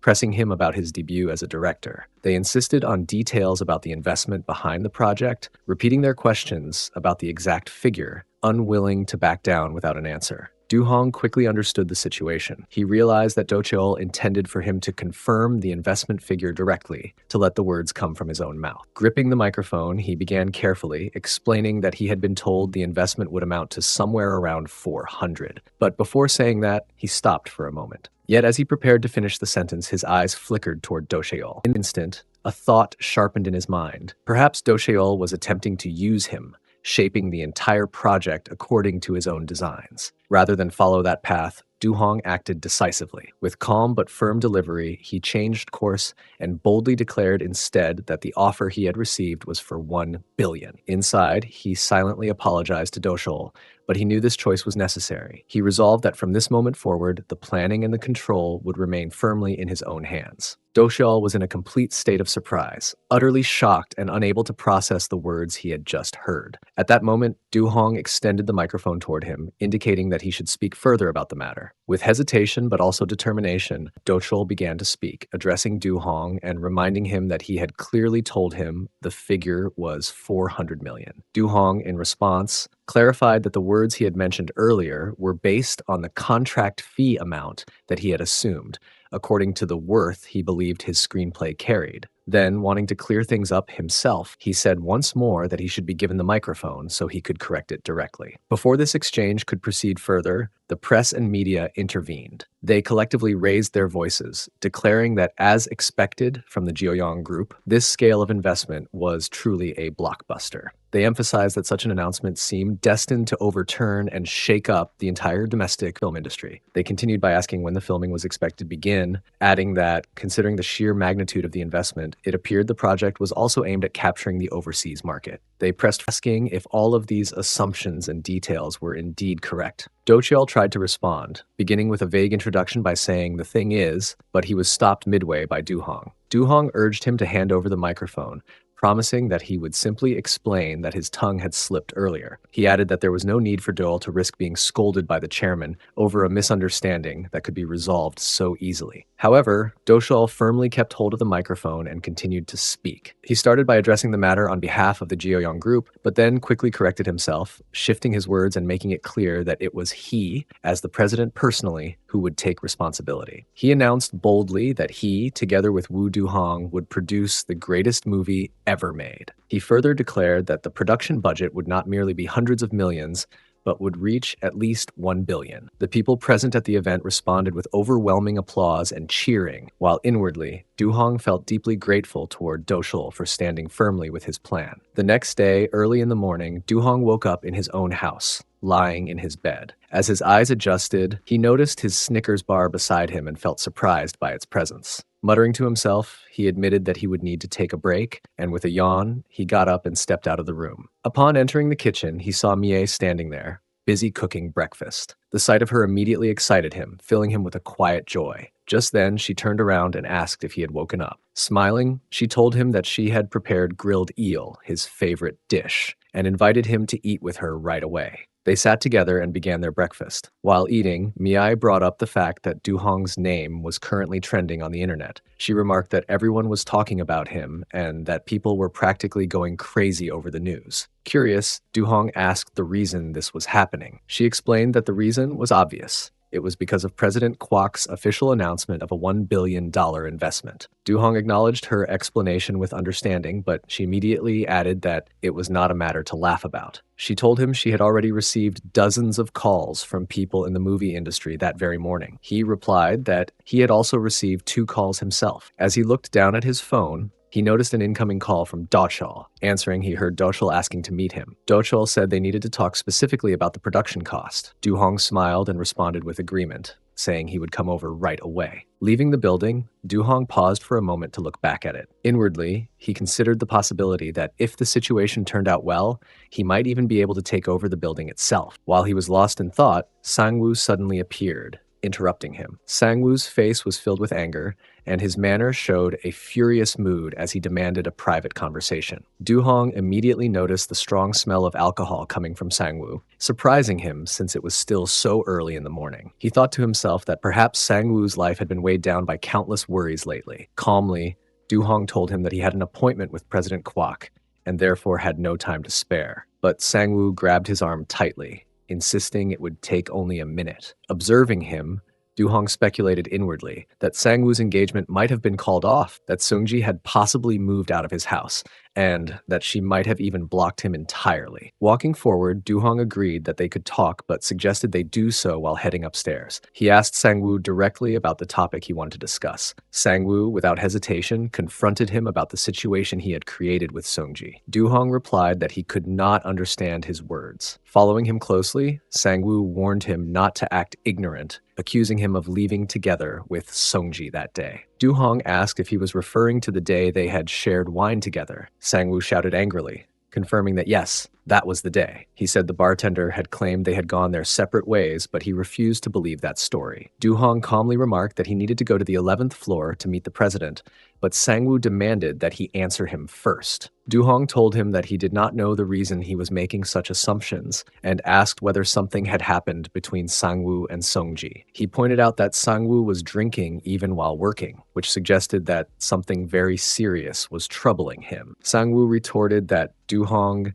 did not need to know his personal matters and insisted that he only explain the situation that had happened with Seungji on that night. Duhong smiled faintly and asked if they were perhaps planning to call off the engagement. He questioned if Seungji had blocked Sangwoo or suddenly moved out of his house, and asked whether something like that had indeed occurred. Realizing the implications of his words, Sangwoo's fury reached its peak. He punched Duhong hard, shouting that it had been him all along. At that very moment, a female employee happened to be walking by and saw the incident. Shocked, she quickly turned around and ran back inside the office. Seething with anger, Sangwoo grabbed Duhong by the collar and dragged him forcefully toward a more secluded area. He declared that they needed to find a quieter place because he had more to say and needed to continue the conversation without interruption. Duhong was telling Sangwoo firmly that he should let the matter go before he ended up causing a scene that would draw unnecessary attention. Sangwoo, however, was extremely furious and replied in an angry tone that there was no one present to witness the happening, insisting that Duhong ought to be more aware of his surroundings before daring to joke around with him. Duhong then asked him if he really thought that no one there would witness the scene that was unfolding, questioning his assumption. Sangwoo shot back at him with fury, demanding whether he believed he had become someone important just because other people happened to notice him. He ordered Duhong to hurry up and tell him everything about Seungji before he buried him under a pile of dirt. Hearing this, Duhong became deeply furious, unable to hold back his own anger, and in that heated moment, he delivered a strong and heavy punch directly to Sangwoo's face. Sangwoo stumbled from the strike, but immediately shouted that Duhong had taken a cowardly first shot. At that point, both of them engaged in a fierce fight. Du Hong, while exchanging blows, exclaimed that he should have beaten Sangwoo like this from the very beginning, insisting that Sangwoo truly deserved it. In the middle of the struggle, Sangwoo suddenly pulled out a knife with the intent to kill him, yelling that he was going to end his life right there. Du Hong quickly defended himself, blocking the attack, and shouted back that Sangwoo should never have done such a thing to him. Gathering his strength, Du Hong struck him again with another powerful blow, and after that hit, Sangwoo collapsed and lay unconscious on the floor. Du Hong stood over him, breathing heavily, looking down at his still body, and urged him to get up. He muttered to himself that he should use this moment as an opportunity to relieve all the stress he had endured and carried through the years. After some time had passed, Du Hong went to the president's room. Inside, Secretary Kim was already present and politely spoke to him, saying that on behalf of the president, she wished to apologize for the unpleasant incident that had occurred earlier. Du Hong responded by saying that it was right. She then explained that the president had been suddenly summoned elsewhere and requested him to wait there for a short while. She also added that she heard about the incident, mentioning that one of their employees had been dragged away by the security guards and that this same person had even gone so far as to pull a knife on him. In that very moment, the president, Taeyong, and Do Cheol entered the room together. Du Hong was very surprised to see the president there and thought to himself that this entire situation must have erupted because of the issues surrounding the production budget. He immediately bowed respectfully before the chairman and greeted him. The chairman, acknowledging him, told everyone to sit down for the moment, saying that he would keep things short since he had to be on his way soon. Du Hong replied politely that, of course, the chairman could say anything he wished. The chairman then remarked that President Kwok's distribution plan seemed overly ambitious, and although he was his son, he admitted that he had not expected him to act in such a bold manner. Do Cheol stood nearby, looking extremely embarrassed, and Du Hong, glancing at him, thought silently that he must have been scolded quite severely by his father. The chairman then turned back to Du Hong and said that he wanted to ask him just one important question. He told him directly that the one question he had was whether he could really succeed. For a brief moment, silence filled the room between them. Then Du Hong replied, saying that if the chairman truly had no faith in him, then he should have canceled the presentation from the day before as well. But the chairman responded by saying no, that was not Du Hong's concern. He explained with reference to the game of Baduk that there was a concept called momentum. If one withdrew their hand too quickly, they would end up struck by something much greater when they pulled back hastily. He added that nearly a media outlet in the country had already made announcements about the project, and he questioned what people would think if Guoyong backed out before even a single day had passed. The chairman continued, saying that the company would appear ridiculous if it stepped back now, and therefore, regardless of the difficulties, they had to make it work somehow, all because of the momentum that had already been created. Du Hong thought to himself that this was exactly what he had expected from Kwok Taeyong, acknowledging inwardly that the man possessed an almost animalistic business sense. Then, without warning, the chairman shifted the topic and asked him directly whether he was dating his youngest daughter. Du Hong was caught completely off guard by the question and thought to himself that he needed to answer very carefully, because if he was not cautious, he could end up falling into an abyss of revenge or ruin. Chairman added that if Du Hong succeeded with the movie, he would give his approval of the relationship, and he asked him if he was truly confident about his success. Du Hong thought bitterly to himself that such a condition was nothing but nonsense. Yet he also realized that if he backed down at that moment, it would be the same as falling from a cliff with no chance of recovery. For that reason, he raised his voice and shouted with conviction that yes, he was indeed very confident about that. The chairman was speaking to Du Hong and telling him that it was good and that he liked him. He added that he appreciated the fact that Du Hong did not need to be concerned about the hesitation of others or about other people's thinking, unlike some individuals. The chairman, while making this point, was basically pointing toward his own son, which left Do Cheol feeling very embarrassed. After saying this, the chairman continued by mentioning that he would be leaving now and advised them to try to make it work with President Kwok. In response, Du Hong told the chairman that he would see him again, and then the chairman left the room. When the chairman had left, Do Cheol remained seated, still looking very embarrassed, and admitted that he had made himself look awful in front of his own friend. Du Hong told him that he himself should be the one to feel sorry for everything that has happened. At this, Do Cheol quickly responded that, in fact, things had turned out well because, through this, he would be able to show off his abilities to the boomer. Du-hong then asked him who Boomer was, but Dachiol simply brushed it aside and told him that it was fine and that it was something just between them. Du-hong agreed with this and said that it was true. Following this, Dochul remarked that the whole situation had given him a great deal of stress. He then called for Secretary Kim and instructed her to lock the door and come over. At that moment, Du-hong realized the situation clearly and thought that Dochul had suddenly made up his mind to do something. Secretary Kim followed his instructions, went to close the door, and came back to him. Dochul then said that he wanted to relieve some of the stress by engaging in exercise training with Secretary Kim. Secretary Kim also responded by saying that she was ready and prepared to have the workout session with him. Both of them then continued in front of Du-hong. During this, Dochul turned to Du-hong and asked if he should also join them. Du-hong, however, was thinking to himself that this unusual man seemed crazy, and so he replied by saying that he was not really in the mood and that they could do it another time instead. Dochul answered back that it was fine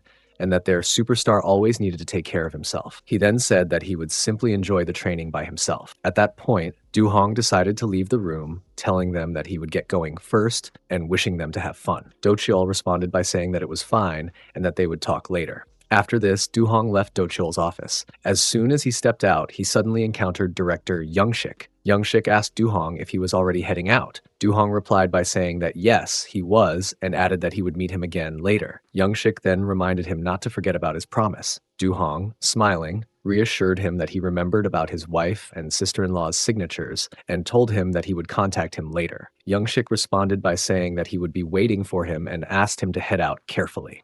At that moment, Young-shik suddenly received a phone call from the president, who asked if he really needed him to come right away. Young-shik confirmed and said okay before heading to the room. Du-hong, watching and listening to the entire situation, thought to himself that it felt disgusting to simply ignore something like that. He then called out to Young-shik Kang and told him, since they were already on that topic, he should reconcile with his wife that very night. Young-shik appeared confused and said that he was not sure if he would have the time, asking instead if it would be all right for him to meet his wife and sister-in-law first. Du-hong smiled to himself, thinking that he should be thankful for this, and told him that it was fine since he probably would not be able to make time on any other day. Young-shik expressed his gratitude by thanking him very much. Du-hong, in his own thoughts, was also feeling thankful for the favor and told himself that he would give Young-shik a really good time that day. Later in the evening, at a restaurant, Du-hong met Yura. Yura asked him if he really wanted her to flirt with director Young-shik. Du-hong confirmed by saying that yes, that was right. He then asked her how much effort it would take to create that kind of situation. Yura reminded him that she was still a top-class actress, and with an apologetic tone, she admitted that she had once again made an excuse.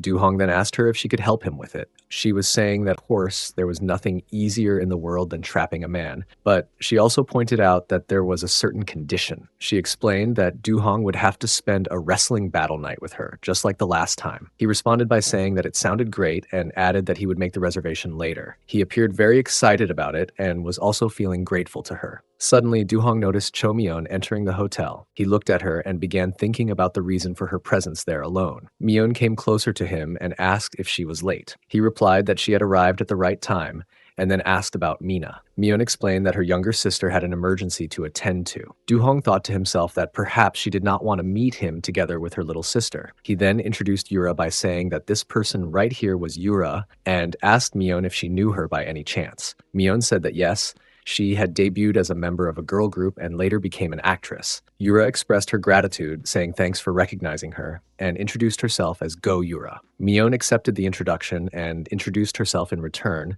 saying that she was Kang Young-shik's wife, the director of Guoyong. Yura then suggested that they sit down together and begin their conversation. Du-hong looked at both of them, thinking to himself that tonight was going to be fun. At that moment, he suddenly noticed Young-shik also entering the hotel and watching all of them. Young-shik commented that they were there together. Du-hong told him that he had brought along his previous hubei and asked if that was all right with him. Young-shik then looked at Yura and recognized her, saying that she was Go Yura and asking whether she was part of Guoyong. Yura greeted him politely, saying that it was quite unusual to meet him outside like this, and offered him a drink. She began pouring a drink into his glass, and Young-shik replied by saying that it was an honor for him. Du-hong, watching Yura, thought to himself that it seemed like she had already started working on the plan. Meanwhile, Myeon's expressions began to change, and Du-hong thought that perhaps she was starting to feel jealous because of her husband's interaction with Yura. He placed his hand on hers to console her, and she reacted by becoming shy. Du-hong, in his thoughts, was telling himself that his pride would be hurt if she paid attention to her pathetic husband while a global superstar like him was sitting in front of her. He wanted her to feel the strength of his presence. At that moment, Yura interrupted the mood by asking if anyone wanted to eat teokbokki. She turned to Youngshik and said that he should come with her to buy it. Youngshik asked if she was really requesting him, and Yura replied that if the director himself did not take care of his agency actress, then no one else would, and she glanced at his wife as if to seek assurance. Cho-myeon responded by agreeing and saying that Yura was right. After that, Yura left together with Youngshik. As they walked, Yura asked Youngshik if there was any nearby place where they could find teokbokki. Youngshik replied that the area was famous for it. Meanwhile, Du-hong was left alone with Cho-myeon. He turned to her and explained that Yura's personality was usually like that, so she should not feel unhappy about it. But suddenly, Cho-myeon engaged in a wrestling battle with him. In the middle of this, she told him that she did not care about her husband or whatever he might be doing with Yura. The waiter was carefully watching both of them as they continued to remain engaged in the sparring training partnership, observing every movement and action between them. Then, all of a sudden, Yura and Youngshik entered the place once again, stepping back inside together. Youngshik spoke first, saying with a clear sense of relief in his tone that, fortunately, there was a teokbokki place nearby. Yura immediately agreed with him, confirming his words, and after that, the two of them moved toward the table and sat down in their seats. At that moment, Du-hong spoke up and mentioned that they had actually brought teokbokki with them. Youngshik responded directly, saying that since their agency's actress wanted to eat it, of course he had to go and buy it for her without hesitation. Right then, Du-hong suddenly suggested that they should make a toast because now they had proper drinking snacks along with them on the table. Youngshik quickly answered back, saying that he would love to do that, and immediately afterward, he started eating some of the teokbokki with enthusiasm. Yura then spoke, commenting that the teokbokki tasted truly amazing. Cho-myeon also joined in and agreed with her, saying that she thought the same. After that, Du-hong added that the wine they were drinking actually went surprisingly well with the teokbokki, making it an unexpectedly good combination. At that point, Yura looked toward director Youngshik and told him that he had some teokbokki sauce lips. Without waiting, she leaned forward and began wiping it off for him. Youngshik responded by saying that he always tended to make a mess when eating something like that. Du-hong carefully observed both of them, and, in his thoughts, was considering that Yura's flirting skills were extremely high and impressive, while at the same time noticing that Youngshik was also enjoying her attention a great deal. Then Cho-myeon suddenly stood up from her seat at the table and said that she was going to the restroom. Yura quickly added that she would go together with her, and with that, both of them left the table and went toward the restroom. While they were away, Youngshik started praising Yura, saying that she was personally a very nice and appealing woman. Du-hong, taking the opportunity, suggested to him that he should try having a private session with her. Youngshik, looking interested, asked if something like that was really possible. Du-hong explained that it all depended on his own abilities, but from the way things seemed, it looked like Yura was also showing interest in him. Youngshik admitted openly that he also thought the same. Du-hong then said that it made him wonder if Yura had always been so straightforward in her behavior, but he pointed out that it would be difficult for Youngshik to do anything today, since his wife was also present with them. At the same time, Du-hong was realizing internally that he himself was going crazy, because he also strongly wanted to have a wrestling battle with Yura. Right then, Youngshik leaned closer and asked Du-hong for his help, saying that maybe 30 minutes or even just 20 minutes would be enough. He asked if Du-hong could distract his wife for that much time, so that, in the meantime, he could have an exercise training session with Yura. Du-hong replied to him by saying that if Youngshik truly wanted him to, then he could do this favor for him. At that very moment, Yura and Cho-myeon returned from the restroom and came back to the table. Yura asked the two men about the conversation they had been having in their absence. Du-hong, answering jokingly, told her that it was nothing but a man's talk. Yura laughed lightly and said that they had also had a girl's talk, and she added that things were going very well. She then suggested that they all go together to karaoke. Youngshik agreed immediately, saying that he was fine with the idea. Du-hong then asked if there was a nearby karaoke place available. Just then, the waiter happened to pass by their table and informed them that the basement of their bar already had a karaoke room. Du-hong responded by saying that the waiter was right and admitted that he had completely forgotten about it. The waiter then added that he would arrange everything for them and would also prepare the alcohol and drinking snacks again for all of them. After a while, the waiter carefully placed everything on the table and said that all of it was set there. Du-hong then asked everyone if anyone wanted amberjack sashimi. Young-shik immediately said that he was ready for it. Yura also responded, saying that she would love some, and added that they should place an order through delivery. Young-shik then said that he thought there was a sashimi place nearby, so instead of ordering, they should go and pick it up themselves, as it would be fresher that way. Yura hesitated and asked if they really needed to go out for it. Du-hong was thinking to himself that Young-shik was really an impatient guy. Right then, Young-shik gave instructions to the others, telling them that they should go ahead and start without him and Yura, and that the two of them would go together to get the fresh sashimi. Du-hong replied by saying that it sounded good and told them to hurry up and come back quickly. The waitress then placed the rest of the food on the table and said that she hoped they would have a pleasant time. Du-hong politely responded, thanking her very much. Soon after, Du-hong and Cho-myeon were left all alone in the room. At that moment, Cho-myeon hugged him and urged him to do the exercise training with her. He hesitated and said that her husband and Yura would probably be coming back soon, but she insisted, saying that in that case, they should hurry up before the others returned. With that, both of them engaged in cardio training together. After some time, they heard the sound of Yura and Young-shik returning to the room. On their way, Young-shik was speaking to Yura,